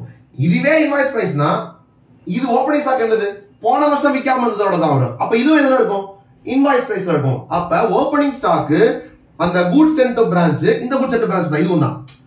இந்த கூட்ஸ் சென்ட் பிரான்ச் இந்த கூட்ஸ் சென்ட் பிரான்ச் இந்த ஸ்டாக் இது எல்லாமே எதுல இருக்கு காஸ்ட்ல இல்லாம இன்வாய்ஸ் பிரைஸ்ல இருக்கு. நமக்கு சேல்ஸ் அமௌண்ட்டையும் காஸ்டையும் கம்பேர் பண்ணா நமக்கு என்ன வரும் ப்ராஃபிட் வரும். இன்வாய்ஸ் பிரைஸ்ன்றது இப்ப என்ன சொல்லி 4500 மாதிரி 4500 வச்சுக்கிட்டு 5000 கம்பேர் பண்ணி 500 ரூபாய் ப்ராஃபிட் பண்ண நியாயம் கிடையாது. அதனாலதான் நம்ம இப்படி அனுப்பிச்சு விட்டுருவோம். அனுப்பிச்சு விட்டுட்டு இந்த ஓப்பனிங் ஸ்டாக்குக்குள்ள நம்ம என்னது நம்ம ஃபார் எக்ஸாம்பிள் இத வந்து நீங்க 4500 இருக்கு பாத்தீங்களா, அந்த 4500 வந்து ஒரு 10 ஐட்டம் ஓப்பனிங் பேலன்ஸ் வச்சுக்கோங்களேன். அப்பனா ஓப்பனிங் பேலன்ஸ் என்ன வச்சுப்போம் 10 into 4500 அப்படின்னு போட்டு என்ன அமௌண்ட் அது 45000ல இருக்கும். ஆனா நமக்கு தெரியும் இந்த 4500 குள்ள 1000 தான் காஸ்ட், 3500 வந்து அந்த ப்ராஃபிட் வச்சிருக்காங்க. அது இன்வாய்ஸ் பிரைஸ்க்கும் காஸ்ட்டுக்குள்ள டிஃபரன்ஸ் 3500 ப்ராஃபிட்னு தெரியும். அப்ப 10 ஐட்டத்துக்குள்ள 10 into 3500 35,000 வந்து ப்ராஃபிட்டே இருக்கிறதுக்குள்ளன்னு தெரியும். அப்ப இங்க இந்த கூட்ஸ் சென்ட் பிரான்ச்சுக்குள்ள இல்ல ஓப்பனிங் ஸ்டாக்ல வச்சுக்கலாம். ஓப்பனிங் ஸ்டாக்குக்குள்ள 45,000 இருக்குன்னு சொன்னா அதுல உண்மையான வேல்யூ என்னதான் 10,000 தான். அப்ப இங்க 45,000 இருக்கு, அத 10,000 மாத்திரம் என்ன பண்ணணும் 35,000 ரிமூவ் பண்ணணும். எப்படி ரிமூவ் பண்றது ஓப்பனிங் ஸ்டாக்ல இருக்கிற 45,000ல இருந்து நான் 35,000 ரிமூவ் பண்ணனும்னா 35,000 வந்து இந்த பக்கம் போடணும். கரெக்ட்டா?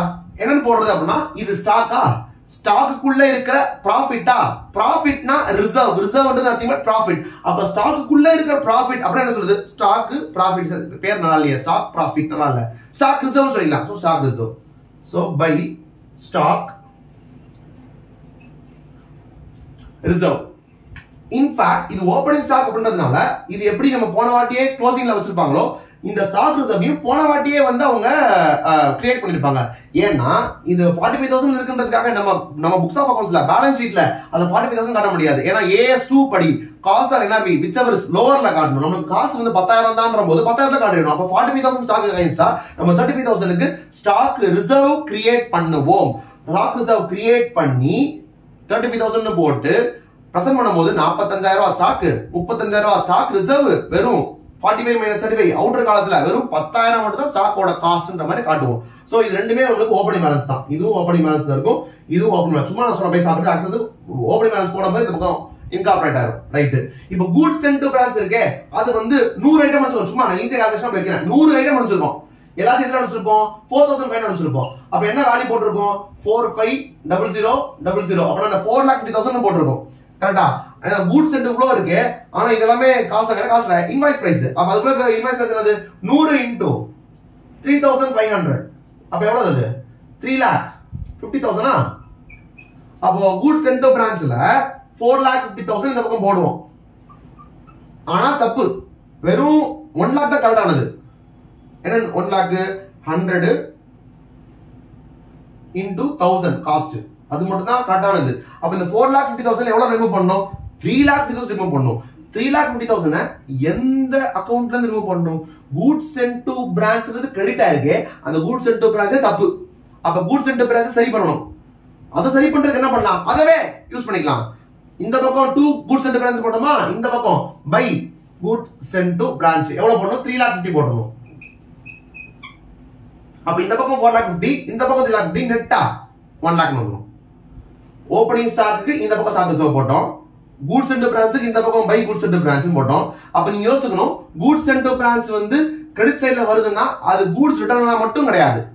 கூட்ஸ் ரிட்டர்ன் ஆறதுக்கும் நம்ம பை கூட்ஸ் சென்ட் பிரான்ச் தான் போடுவோம். இது வந்து ரிட்டர்ன் கிடையாது. ப்ராஃபிட் இன்க்ளூடட் இந்த கூட்ஸ் சென்ட் பிரான்ச்சை ரிமூவ் பண்றதுக்கு போடுறோம். அப்ப அதுக்கும் பை கூட்ஸ் சென்ட் பிரான்ச் தான். அப்ப இது கூட்ஸ் சென்ட் பிரான்ச் ஸ்டாக்கே இல்ல, ஸ்டாக்கே எல்லாம் ஒண்ணும் வரவே இல்லை. ஆனா இங்க அனுப்பிச்சு விட்டதை 4,50,000 போட்டியே, நீ அனுப்பிச்சது 4,50,000 கிடையாது, 1,00,000 தான். அவ 3,50,000 வந்த மாதிரி போடு அப்படின்ற மாதிரி மீனிங். ஓகேவா? இப்ப பாக்கி என்னது, இங்க பக்கம் ஸ்டாக் இருக்க மாதிரி இங்க க்ளோசிங் ஸ்டாக் இருக்கும். அப்ப அது என்ன இருக்கும், அதுவும் என்ன ஓவர் ஷேட் ஆயதா இருக்கு. அப்ப அதுக்குள்ள ஒரு ப்ராஃபிட் எலிமெண்ட் இருக்கும், அதை எங்க பண்ணணும், இந்த பக்கம் போடணும். அப்ப இந்த பக்கம் இங்க இருக்க ஸ்டாக்ல இருக்கிற ப்ராஃபிட் ரிமூவ் பண்றதுக்கு இந்த பக்கம் என்ன வரும், டு ஸ்டாக் ரிசர்வ் அப்படின்னு வரும். இப்போ உங்க லிங்க் புரிஞ்சுதா? க்ளோசிங் ஸ்டாக்ல இருக்கிறதுக்கு ப்ராஃபிட் ரிமூவ் பண்றதுக்கு நான் branch account debit to stock ரிசர்வ்னு போறேனா, அப்ப இந்த டு ஸ்டாக் ரிசர்வ்ன்றது க்ளோசிங் பேலன்ஸ் என்றுமா, அப்ப அடுத்த வருஷம் பிரான்ச் அக்கவுண்ட் போடும்போது ஓபனிங் ஸ்டாக்ல வருமா, ஓபனிங் பேலன்ஸ்ல வருமா, அப்ப இந்த க்ளோசிங் ஸ்டாக் அங்க ஓபனிங் ஸ்டாக் ஆகும், இங்க ஸ்டாக் ரிசர்வ் அடுத்த வருஷத்தோட ஓபனிங் ஸ்டாக் ரிசர்வ் வந்துரும். ஓகேவா? இப்படி போட்டுட்டா இன்வாய்ஸ் பிரைஸ் இருக்கிறதுக்கு கரஸ்பாண்டிங்கா இன்வாய்ஸ் பிரைஸோட ப்ராஃபிட், இன்வாய்ஸ் பிரைஸோட ப்ராஃபிட், இன்வாய்ஸ் ப்ராஃபிட் போட்டோம்னா என்ன ஆயிரும், ஓபனிங் ஸ்டாக்கோட ப்ராஃபிட்டும் இந்த கூட்ஸ் அண்ட் டு பிரான்ச்சோட ப்ராஃபிட்டும் இதுக்குள்ள இருக்கு. இந்த பக்கம் க்ளோசிங் ஸ்டாக் என்னது, இது என்னது, நான் வந்து அவங்க கிட்ட ஆல்ரெடி இருக்கிற கூட்ஸ்ல இருக்கிற ப்ராஃபிட், இது என்னது, நான் அவங்க கிட்ட அனுப்பிச்ச இதுக்குள்ள ப்ராஃபிட்டோட இருக்கு. கரெக்டா? அதுல இருந்து எதை ரிமூவ் பண்ணிடுறேன், ப்ராஃபிட் ரிமூவ் பண்றேன். அப்ப நார்மலா என்ன வந்துருச்சு, இதுக்குள்ள காஸ்ட் வந்துருச்சு. காஸ்ட் உள்ள வந்துச்சுன்னு சொல்லிட்டா, காஸ்ட்க்கு அப்புறம் மீதி எல்லாமே பிரான்ச் அக்கவுண்ட்ல சேல்ஸ் மீதி எல்லாம் கரெக்டா போட்டிருப்போம், அல்டிமேட் என்ன வந்துரும், ப்ராஃபிட் கிட்ட வந்துரும். அப்போ டெட்டாஸ் மெத்தட்ல ப்ராஃபிட்ல மீன் காஸ்ட் பிளஸ் ப்ராஃபிட் வச்சு ட்ரான்ஸ்ஃபர் பிரைஸ் இன்வாய்ஸ் பிரைஸ் அனுப்புறாங்க அப்படின்னு சொன்னா அடிஷனலா என்ன வந்துரும், ஓபனிங் பேலன்ஸ் ரிமூவ் பண்றதுக்கு stock reserve, closing balance remove பண்றதுக்கு ஸ்டாக் ரிசர்வ், இந்த goods and branch profit remove பண்றதுக்கு ஒரு கூட்ஸ் அண்ட் பிரான்ச். உண்மையிலேயே அவனே ஒரு கூட்ஸ் அண்ட் பிரான்ச் திருப்பி அனுப்பலாம், கூட்ஸ் ரிட்டர்ன் பண்ணிடலாம். அப்ப அது பண்ணிருந்தோம்னா அது ஒரு ரியல் கூட்ஸ் அண்ட் பிரான்ச் இருக்குமா, ஒரு 10,000 அனுப்புறோம்னு வச்சுக்கோங்க, இந்த 10,000க்குள்ளேயும் ப்ராஃபிட் இருக்கும். அதை ரிமூவ் பண்றதுக்கு இந்த பக்கம் 2 கூட்ஸ் அண்ட் பிரான்ச் போடணும். என்ன சார் என்னென்னமோ பேசுங்க, ஒரு இதுவுமே கிடையாது. பிரான்ச் அக்கவுண்ட்ல போடும்போது ஃபர்ஸ்ட் நீங்க படிச்சீங்கல்ல, அதை அப்படியே வச்சுக்கணும். ஆனா எங்கெங்கெல்லாம் ஸ்டாக் இருக்கோ, opening stock, goods and branch stock, இந்த பக்கம் கூட்ஸ் அதுவும் ஸ்டாக், க்ளோசிங் ஸ்டாக், இந்த நாலுமே காஸ்ட்ல இருக்கா, இன்வாய்ஸ் பிரைஸ்ல இருக்கா, காஸ்ட்ல இருக்கு. ஐயோ இன்வாய்ஸ் பிரைஸ்ல இருக்கு, இன்வாய்ஸ் பிரைஸ்ல இருக்க கூடாது, நமக்கு என்ன வரணும், காஸ்டா மாத்தணும். அப்ப ஓபனிங் ஸ்டாக்ல இருக்க ப்ராஃபிட்டை இந்த பக்கம் போடு, ஸ்டாக்ன்றதுனால ஸ்டாக் ரிசர்வ், க்ளோசிங் ஸ்டாக்ல இருக்கிறத வந்து ரிமூவ் பண்ணணும், ஸ்டாக்ன்றதுனால ஸ்டாக் ரிசர்வ், கூட்ஸ் அண்ட் பிரான்ச்ல ப்ராஃபிட் ரிமூவ் பண்ணு, கூட்ஸ் அண்ட் பிரான்ச்ன்றதுனால கூட்ஸ் அண்ட் பிரான்ச் தான். இந்த பக்கம் ஒரு கூட்ஸ் அண்ட் பிரான்ச் இருக்கு, அதுல இருக்கிறத ரிமூவ் பண்றது கூட்ஸ் அண்ட் பிரான்ச்னால கூட்ஸ் அண்ட் பிரான்ச் தான். இவ்வளவுதான். இதை மட்டும் போட்டா என்ன வரும், பிரான்ச் அக்கவுண்ட்ஸ்லயே டெட்டார் மெத்தட்லயே when goods are invoiced at, I mean goods are sent at, transferred at invoice price வந்துரும். அப்ப ஸ்டாக் டெட்டார் மெத்தட்ல ஒண்ணுமே இல்ல, நல்லா க்ளோஸா கவனிச்சீங்கன்னா ஈஸியா ஆன்சர் வந்துரும். இப்போ நான் இந்த இடத்துல இருக்கத இந்த ப்ராஃபிட் பாயிண்ட மட்டும் எழுதுறேன், அதை மட்டும் சொல்லிட்டு இந்த வீடியோ நான் முடிக்கிறேன். நான் வந்து இதை வந்து இதுல சொல்லலாம். இப்ப ஃபாரின் பிரான்ச் ஒன்னு இருக்கு, ஃபாரின் பிரான்ச் இதுல சொல்லல, இண்டிபெண்டன்ட் பிரான்ச் இருக்கு, அதை பத்தி நான் சொல்லல. இண்டிபெண்டன்ட் வந்து சாதாரணமா வச்சுக்கோங்க, இதெல்லாம் நம்ம பாத்துக்கிறது டிபெண்டன்ட் பிரான்ச். இண்டிபெண்டன்ட் பிரான்ச் என்னது, டிபெண்ட் ஆகல, அக்கவுண்ட்ஸுக்கு டிபெண்ட் ஆகல. அப்ப பிரான்ச்ல செப்பரேட்டா அவனே அக்கவுண்ட்ஸ் பண்ண மாட்டான். அப்ப ஹெட் ஆஃபீஸ் செப்பரேட்டா அக்கவுண்ட்ஸ் பண்ணணும் வந்து பிரான்ச் செப்பரேட்டா அக்கவுண்ட்ஸ் பண்ணுது. அப்ப இங்க இருந்து கூட்ஸ் சென்ட் டு பிரான்ச்னு என்ட்ரி போனோம்னா அங்க வந்து கூட்ஸ் ரிசீவ் ஃப்ரம் ஹெச்ஓ அப்ப நாங்க போடுவோம். அப்ப நார்மலா ஒரு டெட்டார் கிரெடிட்டார் இருந்தா என்ன இருக்கும், பர்ச்சேஸ் மாதிரி இவங்க போட்டானா அங்க இவன் வந்து பர்ச்சேஸ் மாதிரி என்ட்ரி போட்டாங்கன்னா அங்க சேல்ஸ் மாதிரி வருமா, கரஸ்பாண்டிங் என்ட்ரி வந்துட்டே இருக்குமா, ரெண்டு பேர் வந்து இன்டர்லேட்டட் மாதிரி தானா, ரெண்டு கரஸ்பாண்டிங் என்ட்ரி வந்துட்டே இருக்கும். அது மாதிரி ஹெச்ஓ அனுப்பிச்சுனா அவன் ரிசீவ் பண்ண மாதிரி போடுவான், இவன் கேஷ் கொடுத்தானா அவன் கேஷ் ரிசீவ் பண்ண மாதிரி போடுவான், இவன் கேஷ் இங்க அனுப்பிச்சானா அவன் அனுப்பிச்ச மாதிரி போடுவான், ரிசீவ் பண்ண மாதிரி போடுவான். அப்படியே வந்துடும். ஃபாரின் பிரான்ச்சஸ்க்கு மட்டும் நான் இந்த வீடியோல பேசல, ஏன்னா that is related to AS11. அதுல செப்பரேட்டா படிக்கிறதுக்கு ஒண்ணுமே கிடையாது. அதுல இன்டெகிரல் அக்கவுண்ட், நான் இன்டெகிரல் அக்கவுண்ட் ரெண்டு இருக்கும். இன்டெகிரல் அப்படின்னு சொன்னா நம்மளது, இன்டெகிரல்னா யாரு, இன்டெகிரல்னா it is integral part of அவர். இப்போ ஒரு 4 இது இருக்குன்னு வச்சுக்கோங்களேன், 4 கம்பெனி 4 இது வச்சுக்கோங்களேன், அந்த இது இவன் மட்டும் கிடையாது, அது கூட நம்மளது தான். இட் இஸ் இன்டெகிரல் பார்ட் அப்படின்னு சொன்னா நம்மள மாதிரி தான் ஆகணும் அப்படின்னு. நம்ம நான் இன்டெகிரல்னா இல்லடா அவன் வேற நான் வேற அப்படின்னு நான் இன்டெகிரல். அப்போ இன்டெகிரல்னா என்னது, நம்ம தானே அவன் அப்படின்னும் போது மானிட்டரி அசெட், நான் மானிட்டரி அசெட் இருக்கு. இதுல ஃபுல்லா டெப்தா போக வரும். நான் இப்போ AS11ல வந்து மானிட்டரி அசெட் அப்படின்னா வந்து எதெல்லாம் வந்து கேஷ்ல வரும் ஆர் பே பண்ணணும், like for example debtor, creditor, loan, அந்த பில்ஸ் பேயபிள், பில்ஸ் ரிசீவபிள், இந்த மாதிரி அமௌண்ட்ல தெரியும்ல, இவ்வளவு அமௌண்ட் வரணும், இவ்வளவு அமௌண்ட் பே பண்ணணும் அப்படின்னு தெரியல, அதெல்லாமே மானிட்டரி அசெட். நான் மானிட்டரி அசெட்னா இதை தவிர எல்லாமே அசெட், மீன் பிக்ஸ்ட் அசெட், ஸ்டாக் கூட தெரியாதா, ஸ்டாக் இன்வென்டரி கூட தெரியாது. இன்வென்டரி வந்து நான் விற்கிறேன், விற்கும் போது தான் என்ன அமௌண்ட்ல வருதுன்னு எனக்கு தெரியும், அப்ப இன்னும் விற்கல, அப்பனா பிக்ஸ்ட் அசெட், இந்த மாதிரி இன்வென்டரி இதெல்லாம் வந்து என்ன வரும், நான் மானிட்டரி ஆயிரும். ஜெனரலா வந்து மானிட்டரி அசெட்டா மட்டும் தான் வந்து நம்ம க்ளோசிங் ரேட்ல, ஏன்னா ஃபாரின் அசெட், ஃபாரின் கரன்சில இருக்கு, $100 இருக்கு. $100 நான் இன்கர் பண்ணும்போது வேற ரேட்ல இருக்கும், க்ளோசிங் டேட்ல பேலன்ஸ் ஷீட் போற டேட்ல வேற ரேட்ல இருக்கும். அப்பனா அந்த மானிட்டரி அசெட் தான் வந்து நான் வந்து க்ளோசிங் ரேட் வச்சு ரீசெட் பண்ணணும். வேற இந்த நான் மானிட்டரி சொன்னா, நான் மானிட்டரி ஒரு ஃபர்னிச்சர் பர்ச்சேஸ் பண்றோம், ஒரு $1000 கொடுத்து வாங்கணும்னு சொன்னா $1000 கொடுத்து வாங்குற அன்னைக்கு என்ன ரேட் இருக்குமோ ₹83 இருக்குமோ, 1000 × 83 83,000 ரெக்கார்ட் பண்ணிடணும். அவ்வளவுதான். க்ளோசிங் டேட்ல வந்து ரீசெட்லாம் பண்ணக்கூடாது. ஏன்னா வந்து அது நான் மானிட்டரி ஐட்டம். நான் மானிட்டரி ஐட்டம் இன்டெகிரல்ல இருந்தா இன்டெகிரல் நம்ம ஆளு அப்படின்றனால பிரச்சனை கிடையாது. இதுவே நான் இன்டெகிரலா இருந்ததுன்னா நீ மானிட்டரியா இருந்தாலும் சரி, நான் மானிட்டரி சரி, என்னைய பொறுத்த வரைக்கும் நீ வேற ஆளு. நீ பர்னிச்சரே வச்சுட்டா கூட, அது நான் மானிட்டரியா இருந்தா கூட, 1000க்கு நீ 83 rupees கொடுத்து வாங்கியிருந்தா கூட, நான் க்ளோசிங் டேட்ல அது 85 ஆயிருச்சுன்னா 1000 × 85 போட்டு ரீஸ்டேட் பண்ணுவேன் அப்படின்றான். இது நான் இன்டெகிரல்ல. அப்ப இந்த மாதிரி சில சேஞ்சஸ் மட்டும் இருக்கு. மானிட்டரி மட்டும் எப்பவுமே க்ளோசிங் ரேட் தான் ரெண்டு பக்கமும். ஆனா நான் மானிட்டரி இருந்தா, இவன் தான் இருந்தா, இன்டெகிரலா இருந்ததுன்னா அவன் வந்து வாங்குற ரேட்லயே அப்படியே வச்சுப்பான். இவன் வந்து க்ளோசிங் ரேட்ல போட்டு விட்டுருவான். இப்ப ஸ்டாக் இருக்கு, ஸ்டாக் என்ன ஐட்டம்? நான் மானிட்டரி ஐட்டம். அப்ப ஃபர்ஸ்ட் என்ன பார்க்கணும்? வாங்குற அன்னைக்கு என்ன ரேட்ல தான் பார்க்கணும். இல்லையா அது தெரியல அப்படின்னு சொன்னா க்ளோசிங் ரேட் என்னன்னு பார்க்கணும். இவன் வந்து அந்த மாதிரி பார்க்கறது என்ன வந்தாலும் க்ளோசிங் ரேட் தான். இப்ப எக்ஸ்பென்ஸ் இன்கம் இருக்கு. எக்ஸ்பென்ஸ் இன்கம்னா வந்து என்ன பிரச்சனை? எக்ஸ்பென்ஸ் வந்து ஒரு நாள் நடக்கிற விஷயம் கிடையாது. பிஎல் ப்ரிப்பேர் பண்ணணும்னு சொன்னா அதுல வந்து சேலரி கொடுக்கணும்னா மாசம் நம்ம $10,000 கொடுத்தா கூட ஃபர்ஸ்ட் மாசம் கொடுத்த $10,000 அப்ப வந்து 81 rupees இருக்கும். 6வது மாசம் கொடுக்கும் போது $10,000 வந்து $83 இருக்கும். இப்ப $84 இருக்கும். அப்ப வேற ரேட்ல இருக்கா? அப்ப வந்து ஆவரேஜ் ரேட் ஒரு ரேட் இருக்கும். அப்போ எக்ஸ்பென்ஸை பொறுத்த வரைக்கும் டேட் ஆஃப் டிரான்சாக்ஷன் இந்த அமௌண்ட் இருந்தா அதை எடுத்துக்கலாம், இல்லைன்னா ஆவரேஜ் எடுத்துக்கணும். இந்த மாதிரி சில அட்ஜஸ்ட்மெண்ட் இருக்கும். அதுல ஏஎஸ்எம் எடுத்துட்டு இந்த டிஃபரன்ஸ் மட்டும் என்னன்னு பார்த்துட்டு அதுல கன்வெர்ட் பண்ணி போடணும். அவ்வளவு. அதுல பிரான்ச் அக்கௌண்டிங் சொல்லி கொடுக்குறது எதுவுமே கிடையாது. அந்த ரேட்டை மட்டும் பாத்துக்கணும். இது இப்படி போடணும், அது அப்படி போடணும். அது பியூர் மனப்பாடம் தான். லாஜிக் இருக்கு. இந்த மாதிரி இருக்கு. நம்மளுதுன்னா நம்மள மாதிரி போட்டுக்கணும். இப்ப ஃபைனலா பாத்தீங்கன்னா ஃபாரின் கரன்சி டிரான்ஸ்லேஷன் வரும். என்னன்னா வந்து அந்த எக்ஸ்சேஞ்ச் வந்து மாத்தி போடுறோம்ல. 83 rupees நான் இன்கர் பண்ணேன், ஆனா வந்து இப்ப 85 ஆயிடுச்சு. $2 per dollar இன்க்ரீஸ் இருக்குல்ல, அதெல்லாம் வந்து நம்மள்தான் இருந்தா, நம்மளது என்னது இன்டெகிரலா இருந்ததுன்னா நம்மளோட தானே, நமக்கு வர ப்ராஃபிட் தானே, அதனால பிஎல் கொண்டு போயிடலாம், நம்ம பிஎல் கொண்டு போயிடலாம்.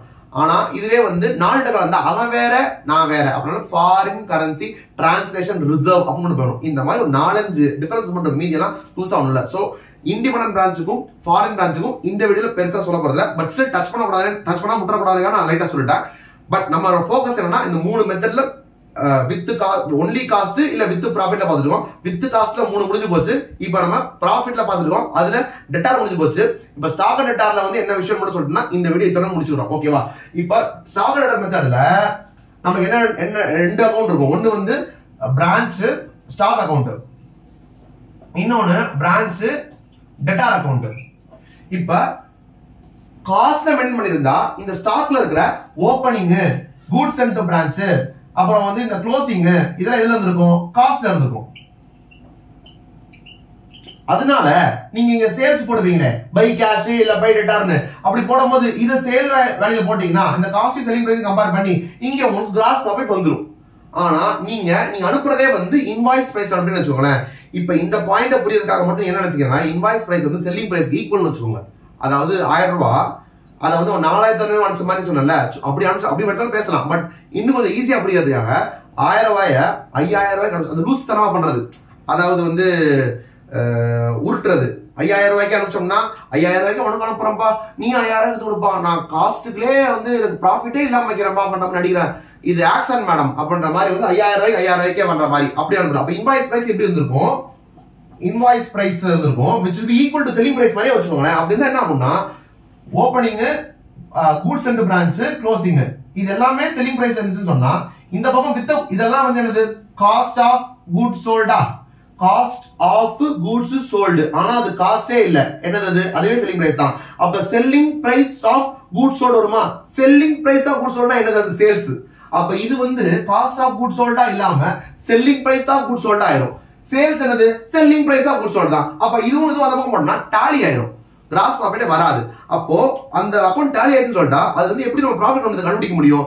எப்படி பண்ண முடியும் அப்படின்னா, நான் இந்த காஸ்ட் ஆஃப் கூட்ஸ் சோல்டு அப்படின்றத இல்லாம செல்லிங் பிரைஸ் ஆஃப் கூட்ஸ் சோல்டா இருக்குல்ல, அப்ப அந்த cost of goods sold at invoice price, cost of goods sold at selling price, அதுக்கு பாத்தீங்களா அதுக்குள்ள இருக்கிற ப்ராஃபிட்டை மட்டும் தனித்தனியா பிச்சு எடுத்தேன்னு சொன்னா, நான் ஓபனிங் ஸ்டாக்ல வச்சிருக்கிற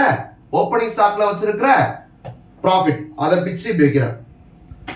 கூட்ஸ் சென்ட் டு பிரான்ச் இருக்குல்ல, அதுல ப்ராஃபிட் இருக்குல்ல, அதை பிச்சு இப்படி வைக்கிறேன். வச்சா என்ன ஆகுது? நான் அவங்கிட்ட இருக்கிற ஸ்டாக்ல இருக்கிற ப்ராஃபிட், நான் அவனுக்கு அனுப்பிச்சு விட்ட ஸ்டாக்ல இருக்க ப்ராஃபிட் வந்துருமா? இது ரெண்டு சேர்த்தா என்னது? மொத்தமா அவன் விற்கக்கூடிய மேக்ஸிமம் விற்கக்கூடிய ஸ்டாக்ல இருக்கிற ப்ராஃபிட். இது எப்படி தனியா வச்சிருக்கேன், ரெண்டு ஏதோ தனியா வச்சிருக்கேன். இதுக்கப்புறம் க்ளோசிங் ஸ்டாக் இருக்கு. க்ளோஸ் ஸ்டாக் என்னது?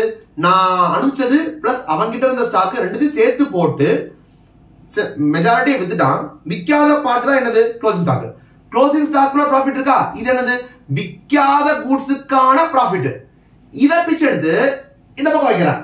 அப்ப ஓப்பனிங் ஸ்டாக்ல இருக்க ப்ராஃபிட் அந்த பக்கம் போட்டுட்டு கூட்ஸ் அண்ட் பிரான்ச்ல இருக்க ப்ராஃபிட் அந்த பக்கம் போட்டுட்டு இவ்வளோ கிரெடிட்ல கொண்டு வந்துட்டு க்ளோசிங் ஸ்டாக்ல இருக்கிற ப்ராஃபிட்ட இந்த பக்கம் போட்டுன்னு வச்சுக்கோங்களேன். என்ன வரும்? Opening stock profit, goods and branch profit, closing stock profit. அப்ப என்ன ஆயிரும்?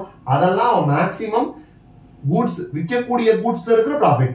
இது வந்து அவன் விற்காத கூட்ஸ்ல இருக்க ப்ராஃபிட். அப்ப நெட் பண்ணி பார்த்தோம்னா வித்த கூட்ஸ்ல இருக்கிற ப்ராஃபிட் வரும். வித்த கூட்ஸ் இருக்க ப்ராஃபிட் தான் என்னது? கூட்ஸ் அண்ட் பிரான்ச்ல இருந்து பிரான்ச்சுக்கு அனுப்பிச்ச கூட்ஸ்ல இருந்து அவன் வித்ததுல இருந்து கிடைக்கிற கிராஸ் ப்ராஃபிட்டா இருக்கும்.